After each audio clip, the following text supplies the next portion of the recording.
ഹരേ കൃഷ്ണ. സർവശ്രീ രാധാകൃഷ്ണ അർപ്പണമസ്തു. എല്ലാവർക്കും ഈ സത്സംഗത്തിലേക്ക് സുസ്വാഗതം. ഹരേ കൃഷ്ണ. ഞാൻ അംബിക മാതാജി. ഹരേ കൃഷ്ണ സതി മാതാജി. ഹരേ കൃഷ്ണ ഹരേ മല്ലിക കൃഷ്ണ. മാതാജി. ഹരേ ഹരേ കൃഷ്ണ കൃഷ്ണ. സുനിത മാതാജി. ഹരേ കൃഷ്ണ പത്മ മാതാജി. എല്ലാവർക്കും ഹരേ ഒരിക്കൽ കൃഷ്ണ. ഒരിക്കൽ കൂടി സ്വാഗതം. ആ, നമ്മള് എന്താ പറയുന്നത്, അതീന്ദ്രിയ ജ്ഞാനത്തിൽ കൂടെയാണല്ലോ കടന്നുപോയിക്കൊണ്ടിരിക്കുന്നത് അല്ലേ? എന്തായാലും സതി മാതാജി ഓർത്ത് കയറിയല്ലോ. മാതാജിക്ക് ഒന്ന് ഓർമ്മ കിട്ടിയല്ലേ വെള്ളിയാഴ്ചയുടെ ക്ലാസിന്റെ കാര്യം? ഓർക്ക് പ്രഭു അത് പിന്നെ നമ്മള് ഇപ്പൊ ഇവിടെ ഞാൻ ബാംഗ്ലൂരിൽ മോളുടെ അടുത്താണല്ലോ, അപ്പൊ അത് നമ്മുടെ അവര് വന്നു കഴിഞ്ഞാൽ എന്തെങ്കിലും വർത്താനം പറയുന്ന ആ സമയം 6:30-ഒക്കെയാണ് വന്നെങ്കിൽ പിന്നെ അത് അങ്ങോട്ട് വിട്ടുപോകും. അതാണ് പ്രശ്നം വരുന്നത്. ഇന്നിപ്പോ ആരും വന്നിട്ടില്ല, ഓഫീസ് കഴിഞ്ഞ് വന്നിട്ടില്ല, അതാണ്. അതെ. ഓക്കെ. ഇല്ലെങ്കിൽ ഒരു പറയും ഏത് നേരം നോക്കിയാലും ഈ ക്ലാസ് ക്ലാസ് ക്ലാസ് തന്നെയാണ് അമ്മയ്ക്കെന്ന് പറയും. അതെ. അപ്പൊ നമ്മള് ഇന്ന് അതീന്ദ്രിയ ജ്ഞാനം ആണ് എടുത്തുകൊണ്ടിരിക്കുന്നത് അല്ലേ?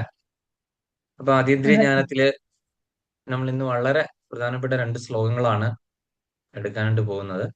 നമ്മൾ ഒരുപാട് തവണ നമ്മൾ ഈ ഭഗവത്ഗീതയിലേക്ക് വരുന്നതിന് മുൻപേ തന്നെ നമ്മൾ ഒരുപാട് തവണ കേട്ടിട്ടുള്ള 2 ശ്ലോകങ്ങളാണ്.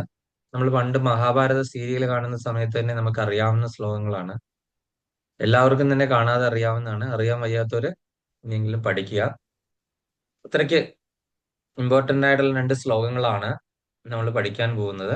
ഇതുവരെ അറിയാൻ വയ്യാത്തവർ അതിന്റെ നമ്പർ സഹിതമെങ്കിലും നോക്കിയിട്ട് ഇന്ന അധ്യായത്തിൽ ഇന്ന നമ്പർ ആണെന്ന് വരെ കാണാതെ പഠിച്ചിരിക്കേണ്ട 2 ശ്ലോകങ്ങളാണ് വരുന്നത്. ഇപ്പൊ ഞാൻ പറഞ്ഞായിരുന്നല്ലോ, നമ്മള് മിക്കവാറും എല്ലാ ക്ലാസ്സുകളിലും ഏത് യോഗേശ്വരന്മാർ എടുക്കുകയാണെങ്കിലും അവരൊക്കെ തന്നെ കോട്ട് ചെയ്യുന്ന 2 ശ്ലോകങ്ങളാണ് ഇന്ന് നമ്മൾ എടുക്കാനായിട്ട് പോകുന്നത്. അപ്പൊ അതീന്ദ്രിയ ജ്ഞാനത്തിൽ നമ്മൾ കണ്ടു കഴിഞ്ഞു, ഇങ്ങനെ ഭഗവാൻ ഇങ്ങനെ പറഞ്ഞു വരികയാണെന്നല്ലോ അല്ലെ? എന്തൊക്കെയായിരുന്നു പറഞ്ഞു വന്നുകൊണ്ടിരുന്നത്? ഭഗവാൻ എന്താണ് ഈ അതീന്ദ്രിയമായ ജ്ഞാനം ആദ്യം സൂര്യവംശ സൂര്യദേവനായ വിവസ്വാന് കൊടുത്തു. വിവസ്വാൻ മനുവിന്, മനുവംശ മനു, പിന്നെ ഇക്ഷ്വാകുവിന്. അങ്ങനെ ആ പരമ്പര ബ്രേക്ക് ആയി പോയി. അങ്ങനെ ഭഗവാൻ വീണ്ടും ദ്വാപരയുഗത്തിൽ ഈ ജ്ഞാനം അർജുനനായിക്കൊണ്ട് ഉപദേശിക്കപ്പെട്ടു. അപ്പൊ ഉടനെ അർജുനൻ ഒരു ചോദ്യം ചോദിച്ചു, ഇതൊക്കെ ഭഗവാന് എങ്ങനെ അറിയാം അല്ലെ? ഭഗവാൻ ഇതൊക്കെ എങ്ങനെ അറിയാം? അതായത് ഈ ഭഗവാൻ ഇപ്പൊ ദ്വാപരയുഗത്തിൽ നിൽക്കുന്ന ഭഗവാന് എക്കാലും എത്രയോ മുൻപാണ് ഈ വിവസ്വാൻ ഉണ്ടായിരുന്നത് അല്ലെ? സത്യം എത്രയോ വർഷങ്ങൾക്ക് മുൻപെയാണ്. അപ്പൊ ഇതൊക്കെ എങ്ങനെ ഭഗവാൻ അറിയാം എന്ന് പറഞ്ഞപ്പോൾ എന്താണ് പറഞ്ഞത്? ഈ ഞാനും അസംഖ്യം ജന്മങ്ങൾ എടുത്തു കഴിഞ്ഞു, പക്ഷെ നിനക്ക് അതൊന്നും ഓർമ്മയില്ല, പക്ഷെ എനിക്കതെല്ലാം ഓർമ്മയുണ്ട്. ഇതാണ് നമ്മൾ ഓർമ്മയുണ്ട്. വ്യത്യാസം അല്ലെ? നമ്മൾ കണ്ടു കഴിഞ്ഞു. അതെ, അതൊക്കെ നമ്മൾ എടുത്തല്ലേ? അതെ, ഉം. അതെ, അതെ. ഇനി നമ്മള് എടുക്കാൻ പോകുന്നത് ഭഗവാൻ എന്തിനു വേണ്ടിയിട്ട് അവതരിച്ചു എന്നുള്ളതാണ്.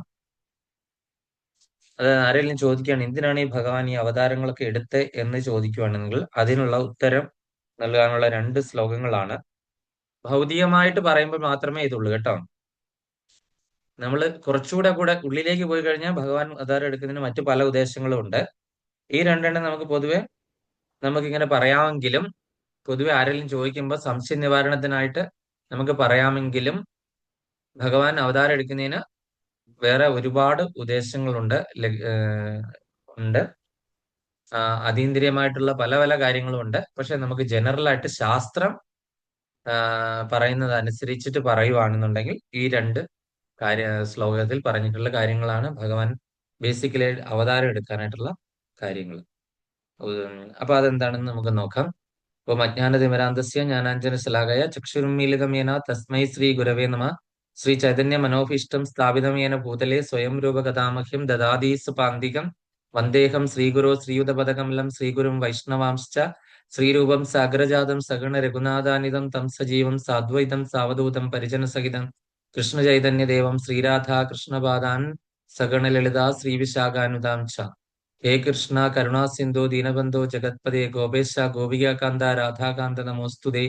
തപ്തകാഞ്ചന ഗൗരാംഗി രാധേ വൃന്ദാവനേശ്വരി വൃഷഭാനുസുതേ ദേവി പ്രണമാമി ഹരിപ്രിയേ.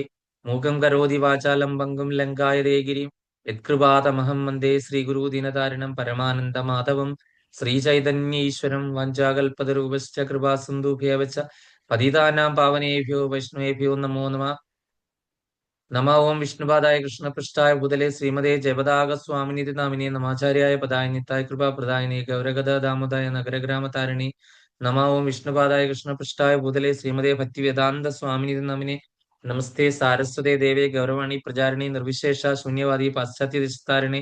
ജയ ശ്രീകൃഷ്ണ ചൈതന്യ പ്രഭു നിത്യാനന്ദ ശ്രീ അദ്വൈത ഗദാധര ശ്രീവാസാദി ഗൗരഭക്തൃവൃന്ദ. ഹരേ കൃഷ്ണ കൃഷ്ണ കൃഷ്ണ ഹരേ ഹരേ, ഹരേ രാമ രാമ രാമ ഹരേ ഹരേ.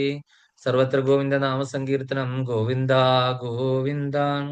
ഓം നമോ ഭഗവതേ വാസുദേവായ, നമോ ഭഗവതേ വാസുദേവായ, നമോ ഭഗവതേ വാസുദേവായ. അപ്പം ഭഗവത്ഗീത യഥാരൂപം അധ്യായം 4 അതീന്ദ്രിയ ജ്ഞാനം ശ്ലോകം 7. യഥാ യഥാ ഹി ധർമ്മസ്യ ഗ്ലാനിർഭവതി ഭാരത അഭ്യുത്ഥാനമധർമ്മസ്യ തദാത്മാനം സൃജാമ്യഹം. യഥാ യഥാ ഹി ധർമ്മസ്യ ഗ്ലാനിർഭവതി ഭാരത അഭ്യുത്ഥാനമധർമ്മസ്യ തദാത്മാനം സൃജാമ്യഹം. യഥാ യഥാ ഹി ധർമ്മസ്യ ഗ്ലാനിർഭവതി ഭാരത അഭ്യുത്ഥാനമധർമ്മസ്യ തദാത്മാനം സൃജാമ്യഹം. ഹരേ കൃഷ്ണ. ജ്ഞാനാംബിക മാതാജി. ഹരേ കൃഷ്ണ. ഓം നമോ ഭഗവതേ വാസുദേവായ. ശ്ലോകം 7. യഥാ യഥാ ഹി ധർമ്മസ്യ ഗ്ലാനിർഭവതി ഭാരത അഭ്യുത്ഥാനമധർമ്മസ്യ തദാത്മാനം സൃജാമ്യഹം. ഹരേ കൃഷ്ണ. ഹരേ കൃഷ്ണ. സതി മാതാജി. ഹരേ കൃഷ്ണ പ്രഭു. എന്റെ ബുക്കില്ലേ, എന്നാൽ കാണാതെ പറയാൻ ശ്രമിക്കാം. ആ. യഥാ യഥാ ഹി ധർമ്മസ്യ ഗ്ലാനിർഭവതി ഭാരത തഥാ, പിന്നെന്താ പ്രഭു മൂന്നാമത്തെ? അഭ്യുത്ഥാനം അധർമ്മസ്യ അഭ്യുത്ഥാനം അധർമ്മസ്യ തദാത്മാനം തദാത്മാനം സുജാമ്യഹം. ഹരേ കൃഷ്ണ. സൃജാമ്യഹം. ഹരേ കൃഷ്ണ. മല്ലിക മാതാജി. ഹരേ കൃഷ്ണ. ഹരേ കൃഷ്ണ പ്രഭുജി. ഓം നമോ ഭഗവതി വാസുദേവായ. ശ്ലോകമേത്. യഥാ യഥാ ഹി ധർമ്മസ്യ ഗ്ലാനിർഭവതി ഭാരത അഭ്യുത്ഥാനമധർമ്മസ്യ തദാത്മാനം സൃജാമ്യഹം. ഹരേ കൃഷ്ണ. ഹരേ കൃഷ്ണ. സബിത മാതാജി. ഹരേ കൃഷ്ണ. യഥാ യഥാ ഹി ധർമ്മസ്യ ഗ്ലാനിർഭവതി ഭാരത അഭ്യുത്ഥാനമധർമ്മസ്യ തദാത്മാനം സൃജാമ്യഹം. ഹരേ കൃഷ്ണ. ഹരേ കൃഷ്ണ. പത്മ മാതാജി.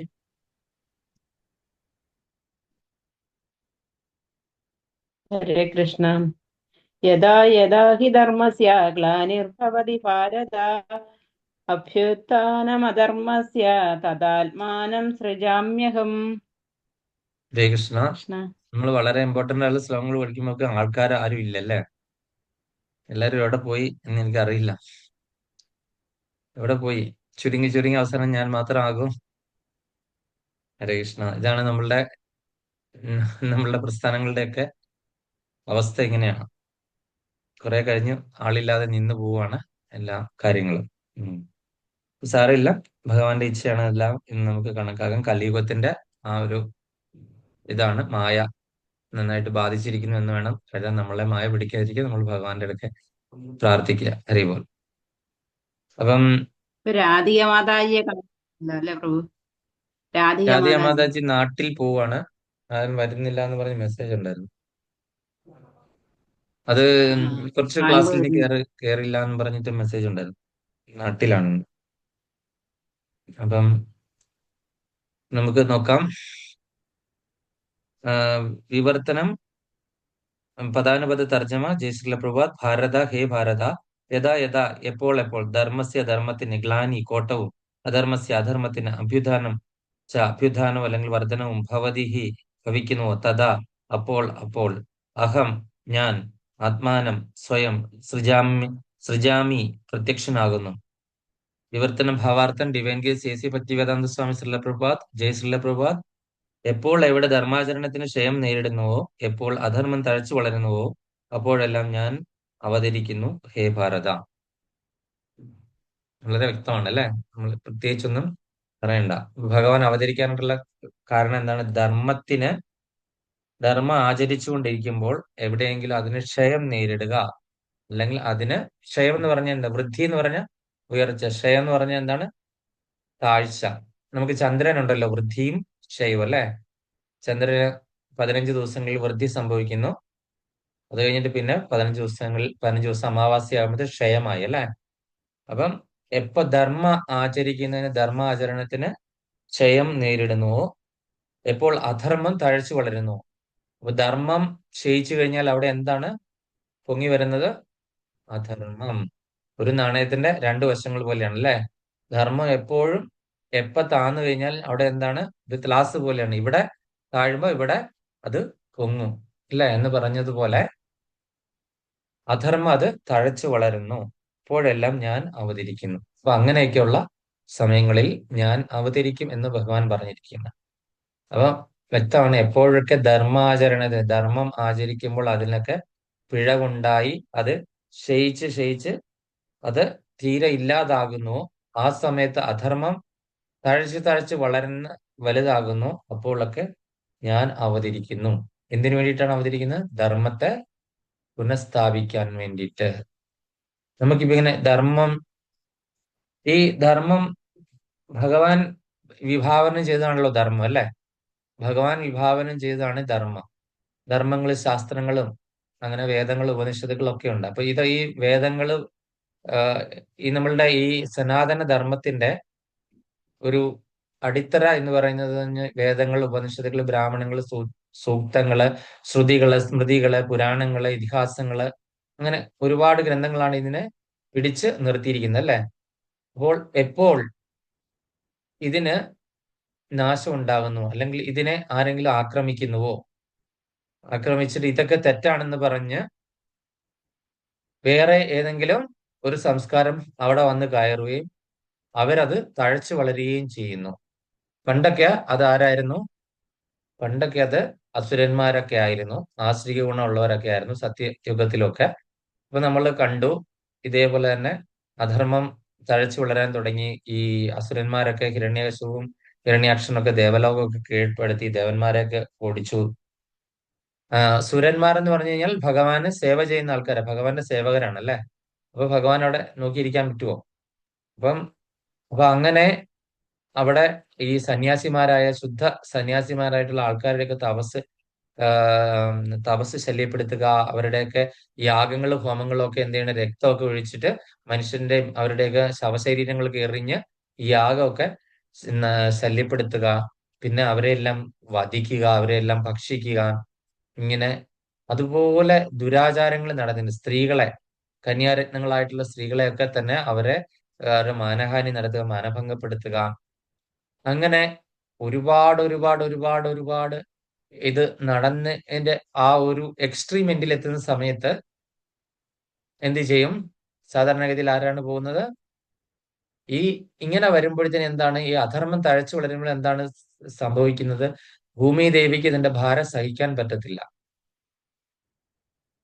ഭൂമി ദേവിക്ക് ഒരു വെയിറ്റ് സഹിക്കാൻ പറ്റാത്തല്ല, അധർമ്മം തഴച്ചു വളരുന്ന അധർമ്മത്തിന്റെ ഭാരം ഭൂമി ദേവിക്ക് താങ്ങാനായിട്ട് പറ്റില്ല.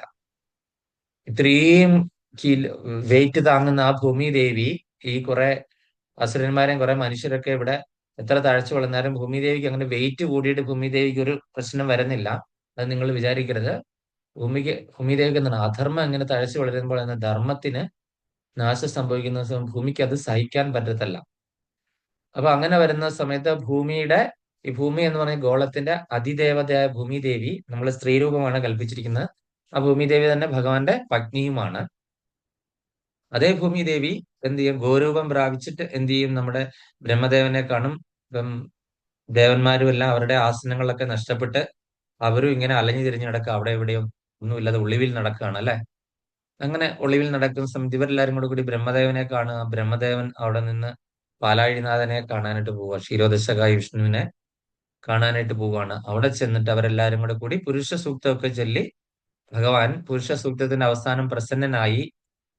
ഭഗവാൻ എപ്പോഴാണ് ആവിർഭാവം ചെയ്യുന്നത് ഭഗവാനാണ് തീരുമാനിക്കുന്നത്. അല്ലാതെ ഇവര് പ്രാർത്ഥിച്ചുകൊണ്ടൊന്നും ഭഗവാൻ പ്രത്യക്ഷനാകണമെന്നില്ല അവിടെ. അത് നമ്മൾ പ്രത്യേകം ശ്രദ്ധിക്കണം. നമ്മൾ ഒരാൾ ചെന്ന് അങ്ങനെ പ്രാർത്ഥിച്ചു കഴിഞ്ഞാൽ ഉടനെ ഭഗവാൻ അങ്ങ് ചാടി, ഭഗവാൻ എപ്പം പ്രസന്നനാകണം തോന്നുന്നുവോ അപ്പോഴാണ് ഭഗവാൻ പ്രസന്നനാകുന്നത്, അല്ലെ? അല്ലാതെ ചിലപ്പോൾ ഒരു പക്ഷെ ഇവരുടെ ആ പ്രാർത്ഥനയിലെ പവിത്രതയോ അതിലുള്ള ആ ഒരു നിഷ്കളങ്കത്വമോ അതൊന്നും കണ്ടിട്ടായിരിക്കത്തില്ല ഭഗവാൻ പ്രസന്നനാകുന്നത്. ഭഗവാൻ എപ്പോ ഇച്ഛ തോന്നുന്നോ ആ സമയത്ത് ചിലപ്പോ ലക്ഷ്മി ദേവി പറയും, പുരുഷ സൂക്തം ഒരുപാട് നേരമായി ജപിക്കാൻ തുടങ്ങിയിട്ട്, നിങ്ങൾ മനുഷ്യ, നിങ്ങൾ അവിടെ പോയി അവരുടെ മുൻപിൽ കാര്യം എന്താണെന്ന് ചോദിക്കൂ, അല്ലെ നിങ്ങൾക്ക് അറിയത്തില്ല അതെന്താണെന്ന് സഹായിച്ചു കൊടുക്കും എന്നൊക്കെ ചിലപ്പോ പറയും. ഭാര്യമാരെങ്ങനെ പറഞ്ഞു കൊടുക്കും, അല്ലെ? അപ്പൊ വരട്ടെ വരട്ടെ, വെയിറ്റ് ചെയ്യേ, എക്സ്ക്യൂസ് മീ, വെയിറ്റ് ചെയ്യേ, തിരക്ക് പിടിക്കാതെ സമയമാകട്ടെ എന്ന് പറഞ്ഞ് ഭഗവാൻ ഇങ്ങനെ ചില സമയത്ത് അത് ദീർഘിപ്പിക്കും, ചില സമയത്ത് പെട്ടെന്നായിരിക്കും, നമുക്കറിയില്ല. അതൊക്കെ ഭഗവാൻ മാത്രമേ അറിയുള്ളൂ, അല്ലെ? അപ്പം അങ്ങനെ ആ ഭഗവാൻ പ്രത്യക്ഷനായി കഴിയുമ്പോഴത്തേന് ഭഗവാൻ ഇത് എന്തിനാ ഇവർ വന്നിരിക്കുന്നൊക്കെ ഓൾറെഡി അറിയാം. അന്തർയാമിയല്ലേ ഭഗവാൻ, എല്ലാവരുടെയും ഹൃദയത്തിൽ ഇരിപ്പുണ്ട്. പക്ഷെ അവരോട് കാര്യം ചോദിക്കും, അവര് പറയും, ഭഗവാനെ കുറെ ഗ്ലോറിഫൈ ഒക്കെ ചെയ്തിട്ട് പറയും, അങ്ങല്ലാതെ വേറെ ആരും ഇല്ല എന്നാണ് ഈ പറയുന്ന ധർമ്മത്തെ പുനഃസംസ്ഥാപനം നടത്താനായിട്ട്. അതുകൊണ്ട് അങ്ങ് ദയവായി അവതരിച്ചാലും എന്ന് പറഞ്ഞു കഴിയുമ്പോൾ ഭഗവാൻ എന്ത് ചെയ്യും? സമയമാകട്ടെ, ഞാൻ ഉടനെ തന്നെ എന്റെ കാര്യങ്ങളൊക്കെ ചെയ്തുകൊള്ളാം, നിങ്ങൾ ധൈര്യമായിട്ട് പൊയ്ക്കോളൂ എന്ന് പറയും. അതിനുശേഷം ഓടി നാളെ ചെന്ന് ഭഗവാൻ അതിനു വേണ്ടിയിട്ട് ചെയ്യുകയല്ല ചെയ്യുന്നത്. ഭഗവാൻ അതിന്റെ ഒരു സാഹചര്യം വരാനായിട്ട് കാത്തിരിക്കും, അതിന്റെ അനുകൂലമായിട്ടുള്ള ഒരു സാഹചര്യം. ഭഗവാൻ വേണമെങ്കിൽ ഈ അനുകൂലം പെട്ടെന്ന് ഉണ്ടാക്കത്തില്ലേ, ഒരു സെക്കൻഡ് കൊണ്ട് ഉണ്ടാക്കാം. പക്ഷെ അത് നമ്മളുടെ ഇച്ഛപ്രകാരം അല്ല നടക്കുന്നത്, ഭഗവാന്റെ ഇച്ഛപ്രകാരം. എപ്പോൾ ആരാണോ ഞാൻ അവതരിക്കാനായിട്ട് യോഗ്യതയുള്ള ഒരു യോനിയിൽ, അങ്ങനെ ഒരു ഗർഭപാത്രത്തിൽ പിറവി എടുക്കാനായിട്ട് ആർക്കാണോ യോഗ്യതയുള്ളത് അവിടേക്ക് ഞാൻ വന്ന് പ്രവേശിക്കും. അങ്ങനെയാണ്, അല്ലെ? അങ്ങനെ ആരുടെ ഒക്കെ ഉദരത്തിൽ ഭഗവാൻ വന്ന് പിറന്നിട്ടുണ്ട്? അതിഥി മാതാവിന്റെ ഉദരത്തിൽ വന്ന് പിറന്നു. അതാരായിരുന്നു ആ പുത്രൻ? വാമനൻ. വാമനൻ. വാമനദേവൻ അല്ലെങ്കിൽ ഉപേന്ദ്രൻ, ഇന്ദ്രന്റെ അനുജനായിട്ട്. അതിഥി മാതാവാണ് കശ്യപ പ്രജാപതിയുടെ അതിഥിയുടെയും മകനായിട്ട് ഭഗവാൻ സത്യയുഗത്തിൽ പിറന്നു, വാമനദേവനായിട്ട്. പിന്നെ എന്താണ്? ജമദഗ്നിയുടെയും രേണുകയുടെയും പുത്രനായിട്ട് പിറന്ന പരശുരാമനിൽ ശക്തിയാവേശം ചെയ്തു ഭഗവാന്റെ ശക്തി ആവേശിച്ചു, അല്ലെ? അദ്ദേഹം തപസ്സിരുന്ന സമയത്ത്. പിന്നെ അതുപോലെ തന്നെ ദശരഥന്റെയും കൗസല്യാദേവിയുടെയും മകനായിട്ട് ഭഗവാൻ പിറന്നു. അതുപോലെ തന്നെ ദേവകിയുടെയും വസുദേവരുടെയും പുത്രനായിട്ട് ഭഗവാൻ വന്ന് അവതരിച്ചു. ഇങ്ങനെ നമ്മൾ കണ്ടു പല യുഗങ്ങളിലും പല കാലങ്ങളിലും ഭഗവാൻ. കൃഷ്ണിയുടെയും കൃഷ്ണിഗർഭൻ സുതഭ കൃഷ്ണിഗർഭൻ എന്ന് പറഞ്ഞ ഒരു അവതാരം ഭഗവാൻ എടുത്തിട്ടുണ്ട്. കൃഷ്ണി സുതഭ എന്ന് പറയുന്ന രണ്ടുപേർ ഏറ്റവും ആദ്യം. അപ്പൊ അങ്ങനെ ഭഗവാൻ പല യുഗങ്ങളിലും അന്ന് അവിടെ വെച്ച് പൂജിച്ച വിഗ്രഹമാണ് താഴെ ഇങ്ങനെ ഇവരുടെ ഞങ്ങൾക്ക് മാറി മാറി മാറി ഇപ്പൊ ഗുരുവായൂരിക്കുന്ന പറയുന്നത്. ഗുരുവായൂർ വെച്ചിരിക്കുന്നത്. അതുകൊണ്ടാണ് ഗുരുവായൂര് ആ ഒരു മഹാത്മ്യം ഉള്ളത്.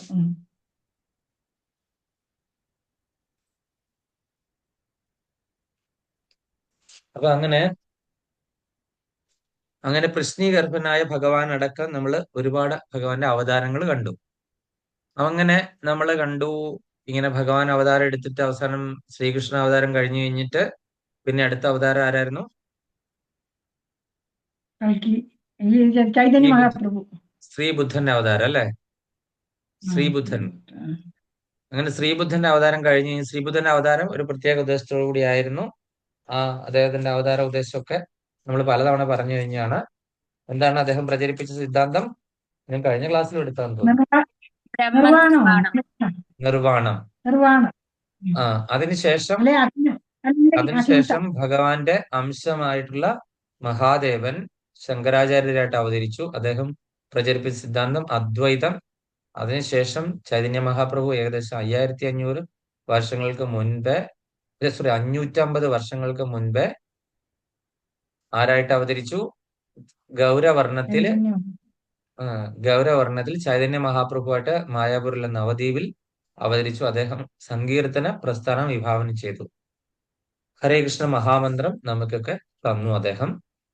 അങ്ങനെ അങ്ങനെയാണ് കൃഷ്ണൻ ഗോലോക വൃന്ദാവനം, അതുപോലെ തന്നെ ഇങ്ങനെയൊക്കെയുള്ള കാര്യങ്ങൾ, ഗോപികമാരെ രാധാറാണി, അങ്ങനെ രാഗാനുക ഭക്തി, വിപ്രലംബ ഭാവം, ഇതൊക്കെ നമ്മൾ മനസ്സിലാക്കിയ ഗോപികമാരുടെ ഭാവവും ഇതൊക്കെ മനസ്സിലാക്കി നമ്മൾ ചൈതന്യ മഹാപ്രഭുവിൽ നിന്നാണ് അല്ലെ.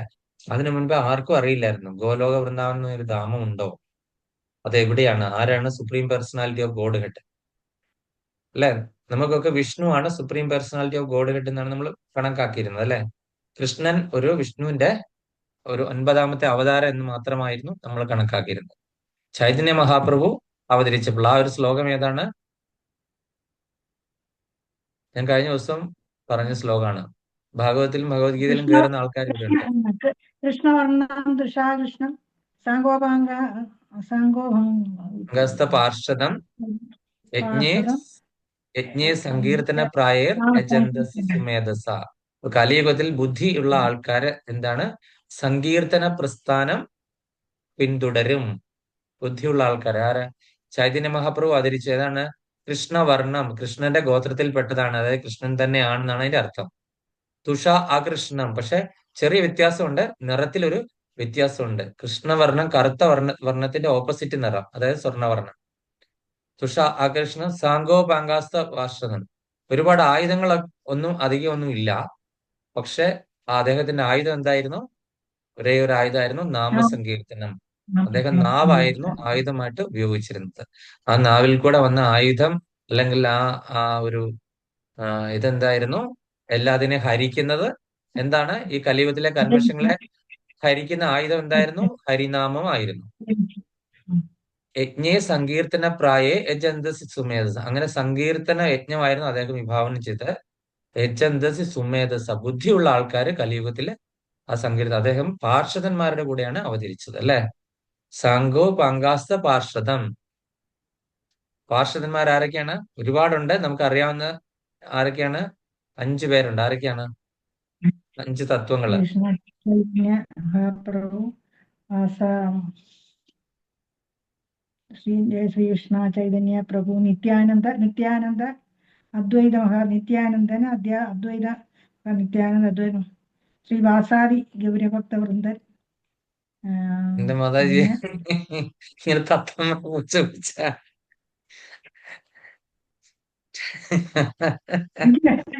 5 പേര് പ്രഭുവിനെ കൂടെ ഉൾപ്പെടെയല്ലേ പ്രഭു? അതെ അതെ, എന്നെ ഉൾപ്പെടെയല്ല, ചൈതന്യ മഹാപ്രഭുവും കൂടെ ഉൾപ്പെടെ. ചൈതന്യ മഹാപ്രഭു, നിത്യാനന്ദ പ്രഭു, ഗദാധര പണ്ഡിറ്റ്, അദ്വൈത ആചാര്യര്, പിന്നെ ശ്രീവാസ് ഠാക്കൂർ. ആരൊക്കെയാണ്? ചൈതന്യ മഹാപ്രഭു. ജയ് ശ്രീകൃഷ്ണ എന്ന് പറഞ്ഞ ചൈതന്യ മഹാപ്രഭു. പ്രഭു നിത്യാനന്ദ എന്ന് പറഞ്ഞ നിത്യാനന്ദ പ്രഭു. ശ്രീ അദ്വൈത എന്ന് പറഞ്ഞ അദ്വൈതാചാര്യര്. ശ്രീ അദ്വൈത. ഗദാധര എന്ന് പറഞ്ഞ ഗദാധര പണ്ഡിറ്റ്. ശ്രീവാസ് ഠാക്കൂർ പ്രഭു. ശ്രീവാസ ആദി തുടങ്ങിയവർ. ശ്രീവാസാദി ഗൗരഭക്ത വൃന്ദ.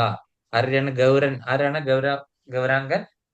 സ്വർണ്ണവർണ്ണമുള്ള ആൾ ആരാണ്? ഗൗരഭക്ത വൃന്ദ. ഇവരുടെയൊക്കെ ഗൗരഭക്ത വൃന്ദത്തിൽപ്പെട്ടവരാണ് ഇവരൊക്കെ. അപ്പൊ 5 പേരായില്ലേ? അതിൽ ഓരോരുത്തർ ആരൊക്കെയാണെന്ന് പറയാമോ?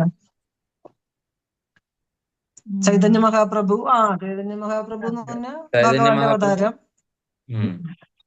പിന്നെ നിത്യാനന്ദ പ്രഭു എന്ന് പറഞ്ഞാൽ ബലരാമൻ, രാധാറാണി, അദ്വൈതാചാര്യ എന്ന് പറഞ്ഞാല് നാരദര്, പിന്നെ ഒരാള്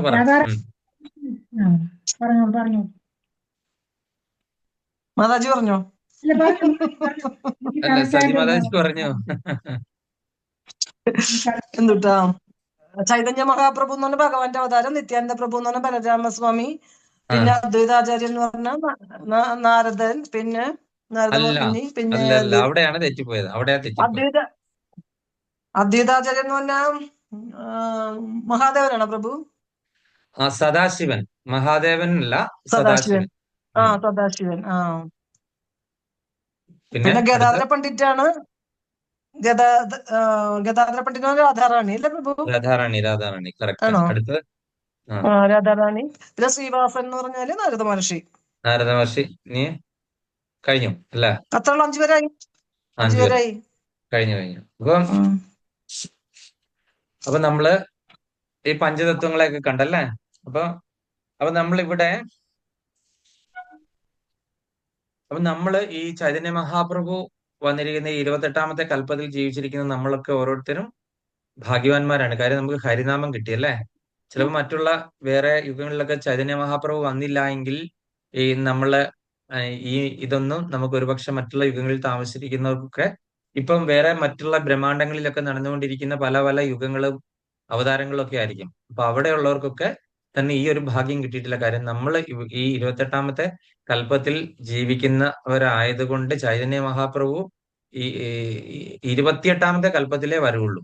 ഇനി അടുത്ത് ഒരു 28 കൽപ്പങ്ങൾ കഴിഞ്ഞിട്ടേ ഉള്ളൂ വീണ്ടും ബ്രഹ്മദേവന്റെ ലൈഫ് കഴിഞ്ഞിട്ടേ ചൈതന്യ മഹാപ്രഭുവിന്റെ അവതാരം ഉണ്ടാവുള്ളൂ അല്ലെ. ആ ദ്വാപരയുഗം കഴിഞ്ഞിട്ടുള്ള കലിയുഗത്തിലെ ചൈതന്യ മഹാപ്രഭുവിന്റെ അവതാരം ഉണ്ടാവുള്ളൂ. നമ്മൾ വളരെയധികം ഭാഗ്യവാന്മാരാണ്.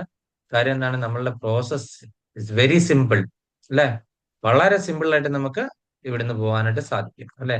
ഹരിനാമം മാത്രം ജപിച്ചാൽ മതി. വളരെ സിമ്പിൾ ആണ് അല്ലെ. വളരെ ഈസിയാണ് നമുക്ക് ഇവിടുന്ന് പോകാനായിട്ട്. നാമസങ്കീർത്തനം മാത്രം മതി. നാമസങ്കീർത്തനം യസ്യ സർവപാപ പ്രണാശനം പ്രണാമോ ദുഃഖശമന തം നമാമി ഹരിം പരം അല്ലെ. ആരുടെ നാമമാണ് നമ്മൾ ജപിക്കുന്നത്? നാമസങ്കീർത്തനം അല്ലാതെ മറ്റൊരു മാർഗം ഇല്ല അല്ലെ. യസ്യ ആരുടെ, സർവപാപ പ്രണാശനം എല്ലാ പാപങ്ങളും നശിപ്പിക്കുന്ന ആരുടെ നാമം ജപിച്ചാലാണോ ആ ഹരിയെ നമിക്കുന്നു എന്നാണ് പറഞ്ഞിരിക്കുന്നത്. പ്രണാമോ ദുഃഖശമന എല്ലാ ദുഃഖങ്ങളും അതോടൊപ്പം തന്നെ പോകും അല്ലെ. തം നമാമി അങ്ങനെ ആരുടെ നാമം ജപിച്ചാലാണോ അത് എന്ന് അങ്ങനെയുള്ള ഹരിയെ ഞാൻ നമിക്കുന്നു. അപ്പൊ ഹരിയുടെ നാമം ജപിച്ചാലാണ് ദുഃഖശമനവും അതുപോലെ തന്നെ എല്ലാ പാപങ്ങളും നശിക്കുന്നതും ഈ പറയുന്ന ഹരിയുടെ നാമം ജപിക്കുമ്പോഴാണ് എന്നുള്ള കാര്യം നമ്മൾ മനസ്സിലാക്കാൻ പറ്റും. ഇനി നമുക്ക് ഓരോരുത്തരായിട്ട് അതിന്റെ ഓരോ പാരഗ്രാഫ് വായിക്കാം. നമുക്ക് സിബി മാതാജി ആദ്യത്തെ ഭാവാർത്ഥ ആദ്യത്തെ പാരഗ്രാഫ് ഒന്ന് വായിച്ച്. ഹരേ കൃഷ്ണ.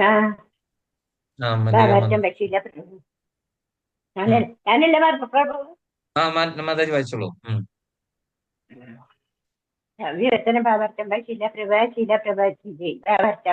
ഇവിടെ സൃജാമി എന്ന വാക്ക് സാരവത്താണ്. സൃഷ്ടിക്കുക എന്ന അർത്ഥത്തിൽ ഇവിടെ ആ വാക്ക് ഉപയോഗിക്കാനാവില്ല. ഭഗവത് രൂപം ശാശ്വതമെന്ന് മുൻ ശ്ലോകത്തിൽ പറഞ്ഞിരിക്കുമ്പോൾ അതിന് വീണ്ടും സൃഷ്ടി ഉണ്ടാകുമോ? അപ്പോൾ സൃജാമി എന്ന പദം ഭഗവാന്റെ സ്വരൂപത്തിലുള്ള ആവിർഭാവത്തെയാണ് സൂചിപ്പിക്കുന്നത്. ബ്രഹ്മാവിന്റെ ഒരു ദിവസത്തിൽ 7ാമത്തെ മന്വന്തരത്തിലെ 28ാം ചതുർയുഗത്തിൽ ദ്വാപരയുഗാന്ത്യത്തിൽ മുറക്കി ഭഗവാൻ അവതരിക്കുന്നു. എന്നാൽ അവിടത്തേക്ക് അത്തരം പ്രമാണങ്ങളെയോ നിബന്ധനകളെയോ അനുസരിക്കേണ്ടതില്ല. അദ്ദേഹത്തിന് സ്വേച്ഛാനുസൃതമായി എന്തും ചെയ്യാം.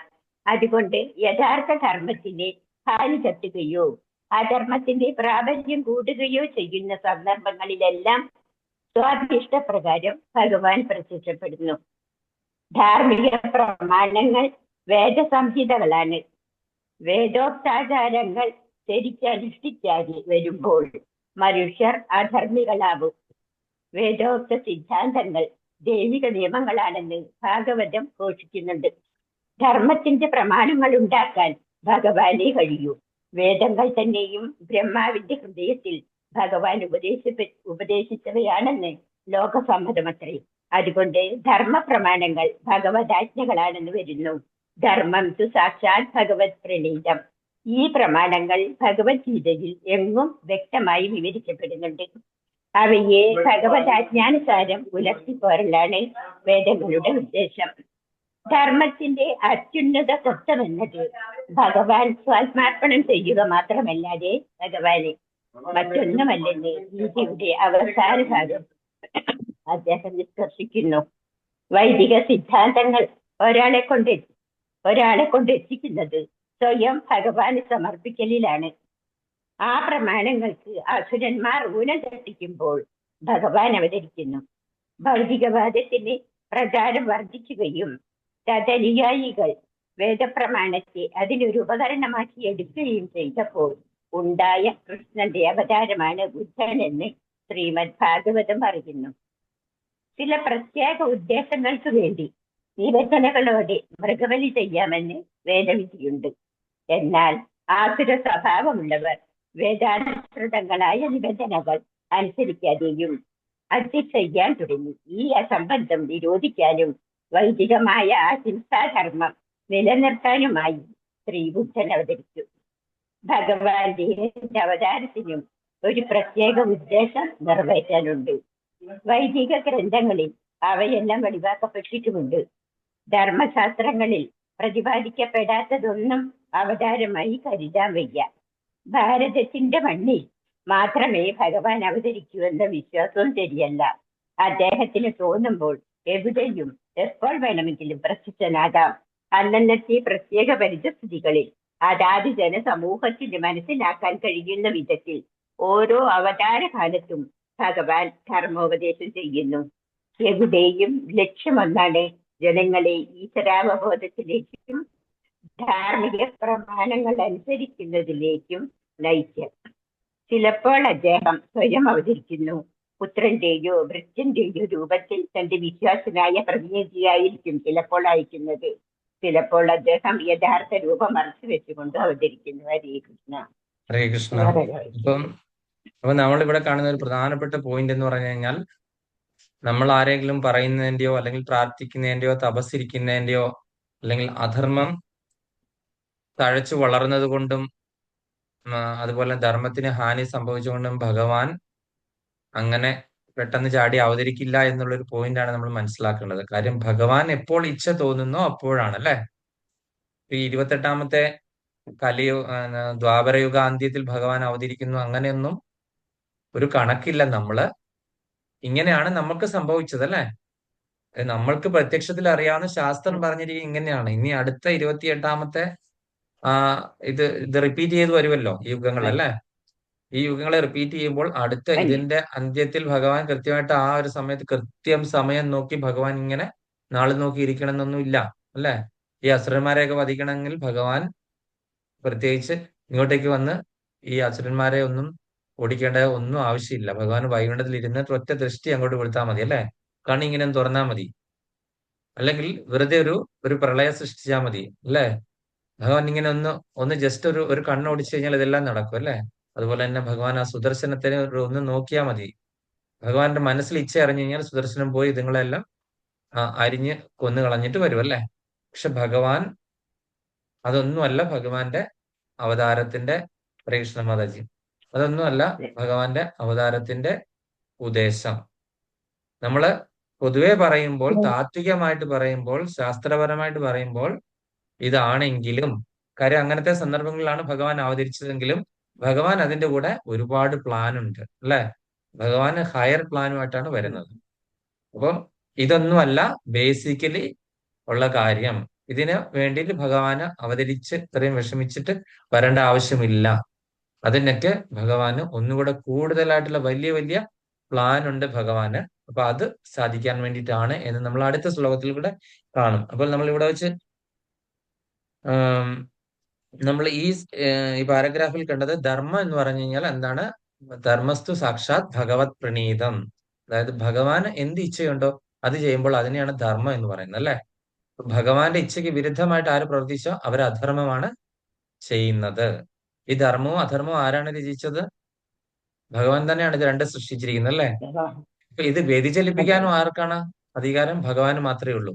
അപ്പൊ ഭഗവാൻ എവിടെയോ അധർമ്മം ചെയ്തു എന്നും പറഞ്ഞിട്ട് ഈ സാഹിത്യകാരന്മാരും അവരും ഇവരും ഒക്കെ ഒരുപാട് വലിച്ചെഴുതി കൂട്ടുന്നുണ്ടല്ലേ. അവരെന്തുകൊണ്ട് ചിന്തിക്കുന്നില്ല ഈ ധർമ്മം രചിച്ചത് ആരാണ്? ഇയാൾക്ക് വേണേ ഇത് മാറ്റി എഴുതാനും പറ്റിയില്ലേ? ഈ അധർമ്മം രചിച്ച ആരാണ്? ഭഗവാൻ തന്നെയാണ്. പക്ഷെ അപ്പൊ ഭഗവാന്, അപ്പൊ അവിടെയാണ് നമ്മൾ മനസ്സിലാക്കേണ്ട പോയിന്റ്. ധർമ്മസ്തു സാക്ഷാത് ഭഗവത് പ്രണീതം. ഭഗവാൻ ഇഷ്ടമുള്ളത് എന്താണോ അതാണ് ധർമ്മമായിട്ട് നമ്മൾ കണക്കാക്കപ്പെടുന്നത്. അപ്പൊ അത് ഭഗവാൻ ഇഷ്ടമില്ലാത്ത കാര്യമായതുകൊണ്ട് ഭഗവാൻ അവിടെ അധർമ്മം ചെയ്തു. 3 സാഹചര്യത്തിൽ ഭഗവാൻ അധർമ്മം ചെയ്തതായിട്ട് നമ്മൾ കണ്ടു, അല്ലെ? നമ്മളെ കണ്ണുകൊണ്ടാണ്, കുരുട്ട് ബുദ്ധിയും കൊണ്ട് നമ്മളുടെ ഈ ദുഷിച്ച കണ്ണുകളും കൊണ്ട് നോക്കുമ്പോഴാണ് നമ്മൾ അങ്ങനെ കാണുന്നത് ഭഗവാൻ അധർമ്മം ചെയ്തു എന്നല്ലേ. ഏതായിരുന്നു അതൊക്കെ? ഏത് സന്ദർഭങ്ങളായിരുന്നു 3 തവണ അധർമ്മം ചെയ്തത്? മറന്നുപോയോ? യുദ്ധത്തിൽ നിങ്ങളൊക്കെ എവിടെയാ? ഇവിടെ ഉറങ്ങാതെ, ആരും ഉറങ്ങാതെ? പിന്നീട് കണ്ടു. മഹാഭാരത യുദ്ധത്തിൽ എപ്പോഴും പറയുന്ന ഈ മറ്റുള്ള ഈ ഒരുപാട് സിനിമാക്കാരും എം.ടി. വാസുദേവൻ നായരോ ഇവരൊക്കെ ആരാണ്ടൊക്കെ ഒരുപാട് സിനിമ ഇറക്കുവോ അതും ഇതൊക്കെ ഭയങ്കര വിവാദങ്ങളൊക്കെ ഉണ്ടായ മൂന്ന് സന്ദർഭങ്ങളൊക്കെ ഉണ്ട്. ഒരുപാട് പേര് വിമർശിക്കുന്നതാണ്. നമ്മൾ കർണനെയും ദുര്യോധനെയും ഒക്കെ ഭയങ്കര പുകഴ്ത്തിയിട്ട് ഭയങ്കര കഥ സിനിമ ഇറങ്ങുന്നതും കഥകൾ ഇറങ്ങുന്നതും സീരിയൽ ഇറങ്ങുന്നതും ഒക്കെ നമ്മൾ കാണാറുണ്ട് അല്ലെ. ഉം. ഇതെല്ലാം ചെയ്തതിന്റെ എല്ലാം കാരണക്കാരൻ ഭഗവാനാണെന്ന് പറഞ്ഞിട്ടല്ലേ അങ്ങനെയൊക്കെ ഒരുപാട് കാണുന്നുണ്ടല്ലേ. അപ്പൊ മൂന്ന് പേരെയാണ് ഭഗവാൻ അവിടെ എന്താണ് പറയുന്നത്, കുറച്ച് ധർമ്മത്തിന് ശരിക്കും ധർമ്മം ഇതാണെങ്കിൽ അവിടെ നിന്ന് വ്യതിചലിക്കുന്നത്. കാര്യം ഭഗവാൻ എന്ത് വിചാരിക്കുന്നു അതാണ് ധർമ്മം. ഭഗവാൻ ഇത് വേണമെങ്കിലും മാറ്റി വേണേ പുതിയ സ്റ്റോറി ഉണ്ടാക്കാറുണ്ട്. ഭഗവാൻ അത് ചെയ്തില്ല. ഭഗവാന്റെ അത്രയും ബുദ്ധിയുള്ള, അതായത് നരസിംഹമൂർത്തി അവതാരം എടുത്ത് ആരോ സംസാരിക്കുന്നുണ്ട്. ആരാണ്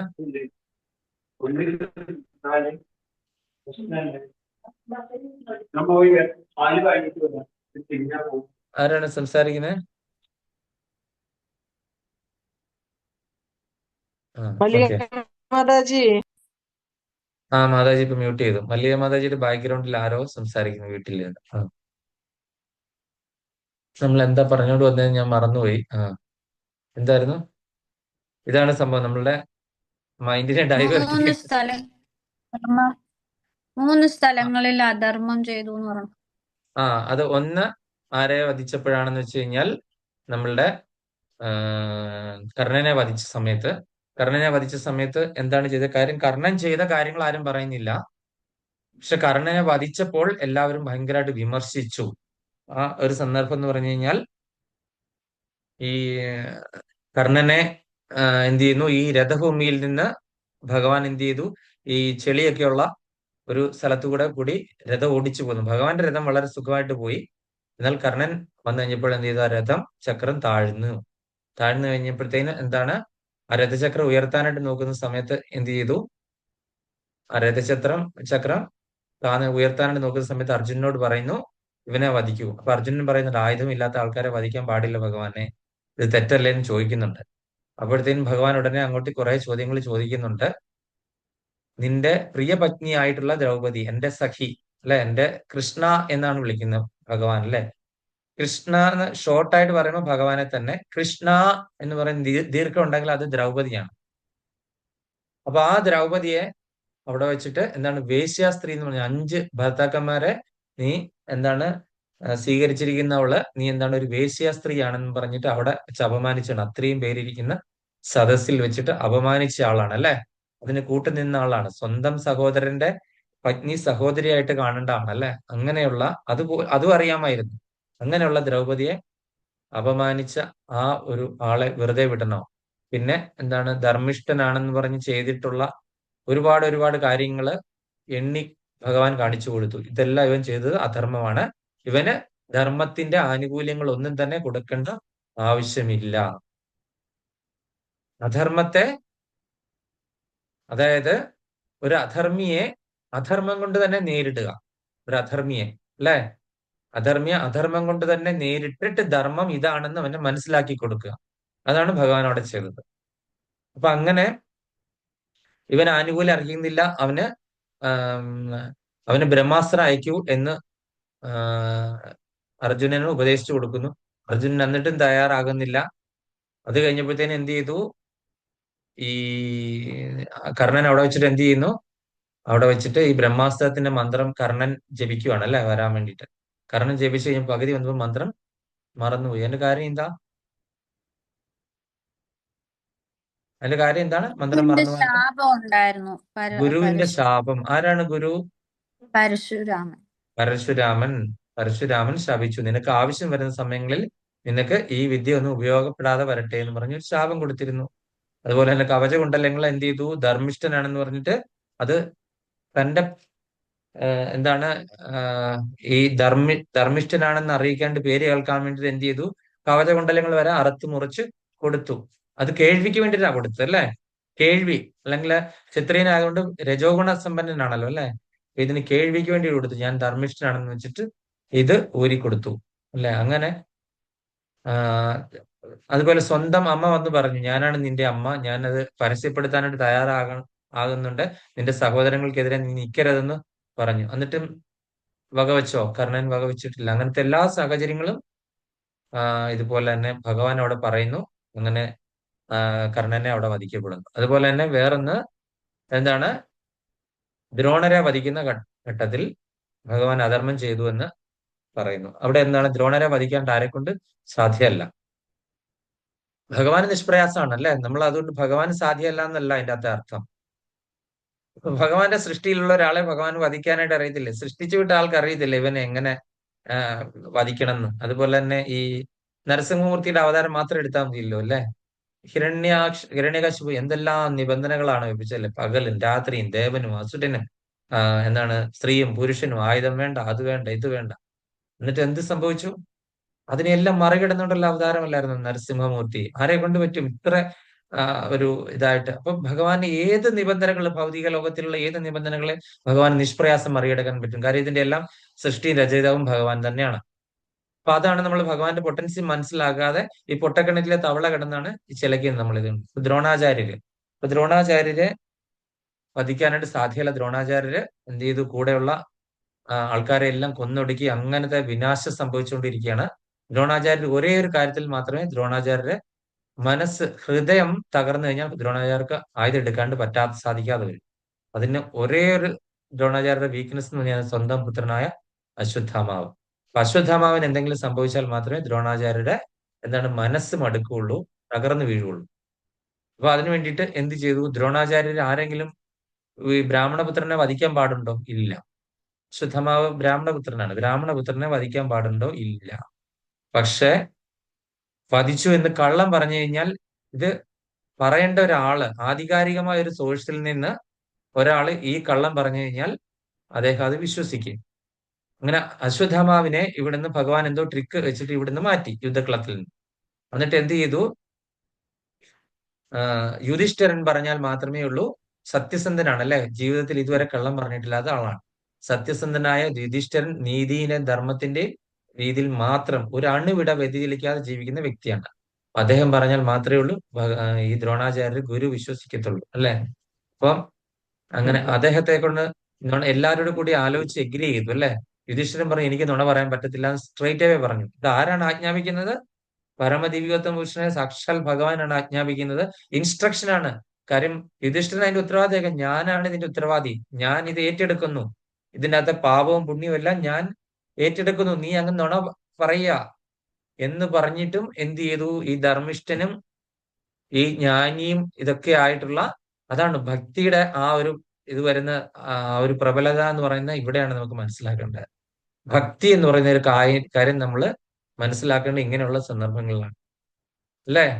ഭഗവാൻ സാക്ഷാൽ ഭഗവാൻ പറയാണ് നീ ഇത് ചെയ്യൂ എന്ന് പറഞ്ഞു കഴിഞ്ഞാൽ പിന്നെ എന്തിനാണ് മടിച്ചു നിൽക്കുന്നത് അല്ലെ. അപ്പം യുധിഷ്ഠിരൻ അത് തയ്യാറായില്ല. എന്നിട്ട് എന്ത് ചെയ്തു? അവസാനം എല്ലാവരും കൂടി നിർബന്ധിച്ച് യുധിഷ്ഠിരനെ കൊണ്ട് അത് ചെയ്യിച്ചു കഴിഞ്ഞപ്പോൾ യുധിഷ്ഠിരൻ അവിടെ ഒരു കള്ളത്തരം ചെയ്തു. അതുവരെ യുധിഷ്ഠിരന്റെ പേരെങ്ങനെയാ പൊയ്ക്കൊണ്ടിരുന്നത്? ധർമ്മവും എല്ലാം കൂടി നീതി എല്ലാം നടപ്പാക്കുന്ന ആള്, സത്യസന്ധതയുള്ളവരിന് തേര് നിലത്ത് മുട്ടാറില്ലായിരുന്നു. അതുവരെ യുദ്ധം ചെയ്തുകൊണ്ടിരുന്ന സമയത്ത് യുധിഷ്ഠിരന്റെ തേര് ഇങ്ങനെ നിലത്ത് മുട്ടാതെയാണ് പറന്ന് പോയിക്കൊണ്ടിരുന്നത്. അത്രയ്ക്ക് ഇതിലാണ് പോകുന്നത്. ധർമ്മവും നീതിയും എല്ലാം ഉയർന്നു നിൽക്കുകയായിരുന്നു അദ്ദേഹത്തിന്. ഭഗവാൻ പറഞ്ഞത് കേൾക്കാത്തതുകൊണ്ട്, അതുകൊണ്ടാണ് ഈ ധർമ്മസ്ഥ സാക്ഷാൽ ഭഗവത് പ്രണീതത്തിന്റെ എക്സ്പ്ലനേഷൻ ആയിട്ട് ഞാൻ ഇത്രയും പറയുന്നത്. അപ്പൊ ഭഗവാൻ പറഞ്ഞു നീ ഈ അധർമ്മം ചെയ്യൂ, ഞാനല്ലേ പറയുന്നത്. എന്താണ്? നീ നുണ പറയുന്നുമില്ല. എന്താണ് പറയുന്നത്? അശ്വത്ഥാമ ശതകുഞ്ചര. അപ്പൊ അശ്വത്ഥാമ എന്ന് പറഞ്ഞ ആനയ്ക്ക് ഒരാനയെ പേരിട്ടിരുന്നു. അത് ഭീമനോട് അതിനെ അടിച്ചു കൊല്ലാൻ പറഞ്ഞു അല്ലെ. എന്നിട്ട് ഈ അശ്വത്ഥാമാവ് മരിച്ചു എന്ന് പറയാൻ പറഞ്ഞു. അങ്ങനെ എന്ത് ചെയ്തു? അശ്വത്ഥാമ ശതകുഞ്ചര എന്ന് പറഞ്ഞ് പതുക്കെ അവിടെ വെച്ചിട്ട് അശ്വത്ഥാമ എന്ന ആന മരിച്ചു എന്ന് പറഞ്ഞു. ആന എന്ന് പതുക്കെയാ പറഞ്ഞത്. അപ്പൊ കേട്ടതോ? ദ്രോണാചാര്യൻ എങ്ങനെയാ കേട്ടത്? അശ്വത്ഥാമ മരിച്ചു. അപ്പം പറഞ്ഞത് ആരാണ്? യുധിഷ്ഠിരൻ. നുണ പറയില്ലല്ലോ, നീ നേരാണോ പറഞ്ഞതെന്ന് ചോദിക്കുമ്പോഴത്തേനും അതേന്നും പറയേണ്ടി വരും. നേരാണോ പറഞ്ഞതെന്ന് ചോദിക്കുമ്പോഴത്തേനും അശ്വത്ഥാമാവ് എന്ന ആന മരിച്ചു, ആ രീതിയിൽ വീണ്ടും പറഞ്ഞു.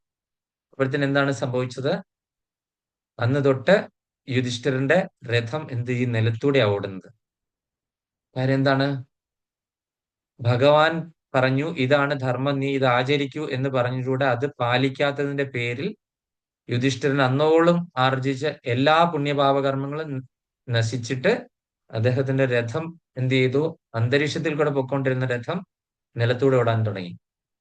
മനസ്സിലായില്ല? അതാണ് കാര്യം. അപ്പൊ അങ്ങനെ അവിടെ ഒരു സാഹചര്യത്തില് രണ്ടാമതൊരു ഇതിൽ പിന്നെ അടുത്ത് എന്താണ്? ഭീഷ്മരെ വധിക്കുന്ന സമയത്ത് അല്ലെ ഭഗവാനാണ് അതിനുള്ള പണികളൊക്കെ ചെയ്തു കൊടുത്തല്ലേ? ശിഖണ്ഡിയെ അവിടെ കൊണ്ടുവന്ന് നിർത്തുന്നതും അങ്ങനെ ഉള്ള നമ്മൾ പലതവണ കണ്ടിട്ടുണ്ട്. അത് ഞാൻ എക്സ്പ്ലെയിൻ ചെയ്യുന്നില്ല. അപ്പൊ ഇങ്ങനെയൊക്കെയുള്ള സാഹചര്യത്തിൽ നമ്മൾ വിചാരിക്കും ഓക്കെ, ഇത് ഭഗവാന് വേണമെങ്കിൽ എന്താണ് വളരെ നിഷ്പ്രയാസം ഇവരെയൊക്കെ വധിക്കാനായിട്ട് സാധിക്കുമെങ്കിലും ഭഗവാൻ എന്ത് ചെയ്തു?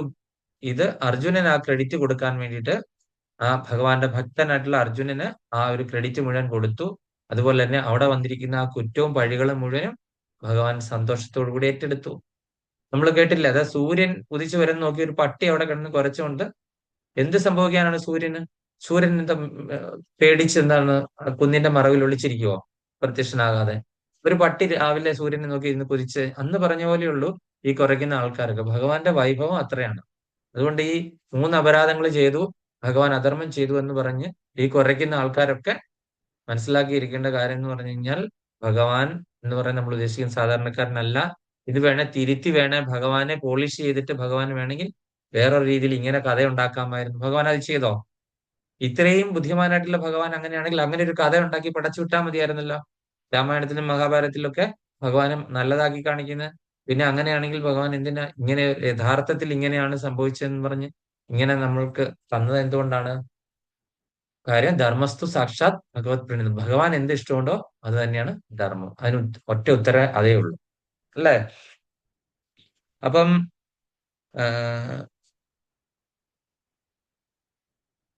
അപ്പൊ നമ്മള് കണ്ടു അങ്ങനെയല്ലേ ഈ ശ്രീബുദ്ധന്റെ അവതാരത്തിന്റെ സമയത്ത് എന്താണ് മൃഗബലി നടന്നുകൊണ്ടിരുന്ന സമയത്ത് മൃഗബലി.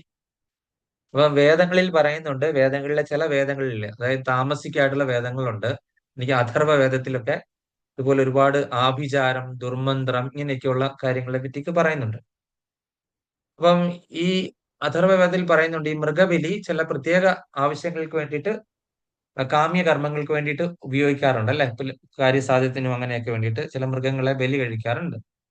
അതിനു വേണ്ടിയിട്ട് വേദങ്ങളിൽ പറയുന്ന നിബന്ധനകളുണ്ട്. ഇന്ന ഇന്ന കാര്യങ്ങൾ കൂടെ അങ്ങനെ സെലക്ട് ചെയ്യുന്ന മൃഗത്തിനോട് അനുവാദം ചോദിക്കണം, ഇന്ന ഇന്ന മന്ത്രങ്ങൾ ചെല്ലണം, അതുപോലെ തന്നെ ആ മൃഗമായിട്ട് നമ്മൾ അടുത്ത ജന്മം ജനിക്കണം. എന്നിട്ട് ഈ മൃഗത്തിന് ഞാനൊരു അവസരം കൊടുക്കും എന്നെ വധിക്കാനായിട്ട്. ഇപ്പൊ എന്റെ നാവ് അടക്കാൻ വേണ്ടിയിട്ടും അതുപോലെ തന്നെ എനിക്ക് ഇന്ന കാര്യം സാധിക്കാൻ വേണ്ടി ഞാൻ ഈ മൃഗത്തിനെ ബലി കൊടുക്കുന്നു.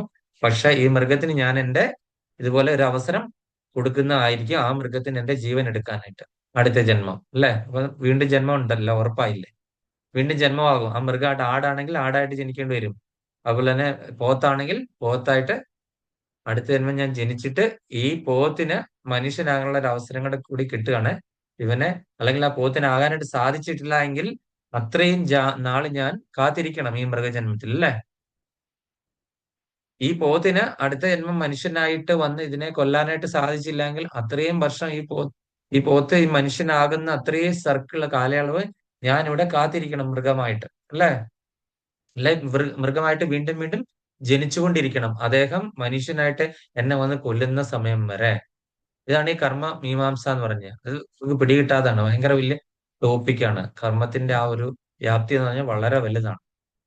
അപ്പം അപ്പൊ നമ്മൾ എന്താണ് മനസ്സിലാക്കേണ്ടത്? അങ്ങനെ ഇരിക്കുന്ന ആ ഒരു സാഹചര്യത്തില് എന്താണ് ഈ മൃഗബലി എല്ലാം അവസാനിപ്പിക്കാൻ വേണ്ടി അഹിംസ പ്രചരിപ്പിക്കാനായിട്ട് വേദങ്ങളെല്ലാം തെറ്റാണെന്ന് സ്ഥാപിക്കാൻ വേണ്ടി ശ്രീബുദ്ധൻ വന്നു നിർവ്വാണം എന്നുള്ള സിദ്ധാന്തമായിട്ട്.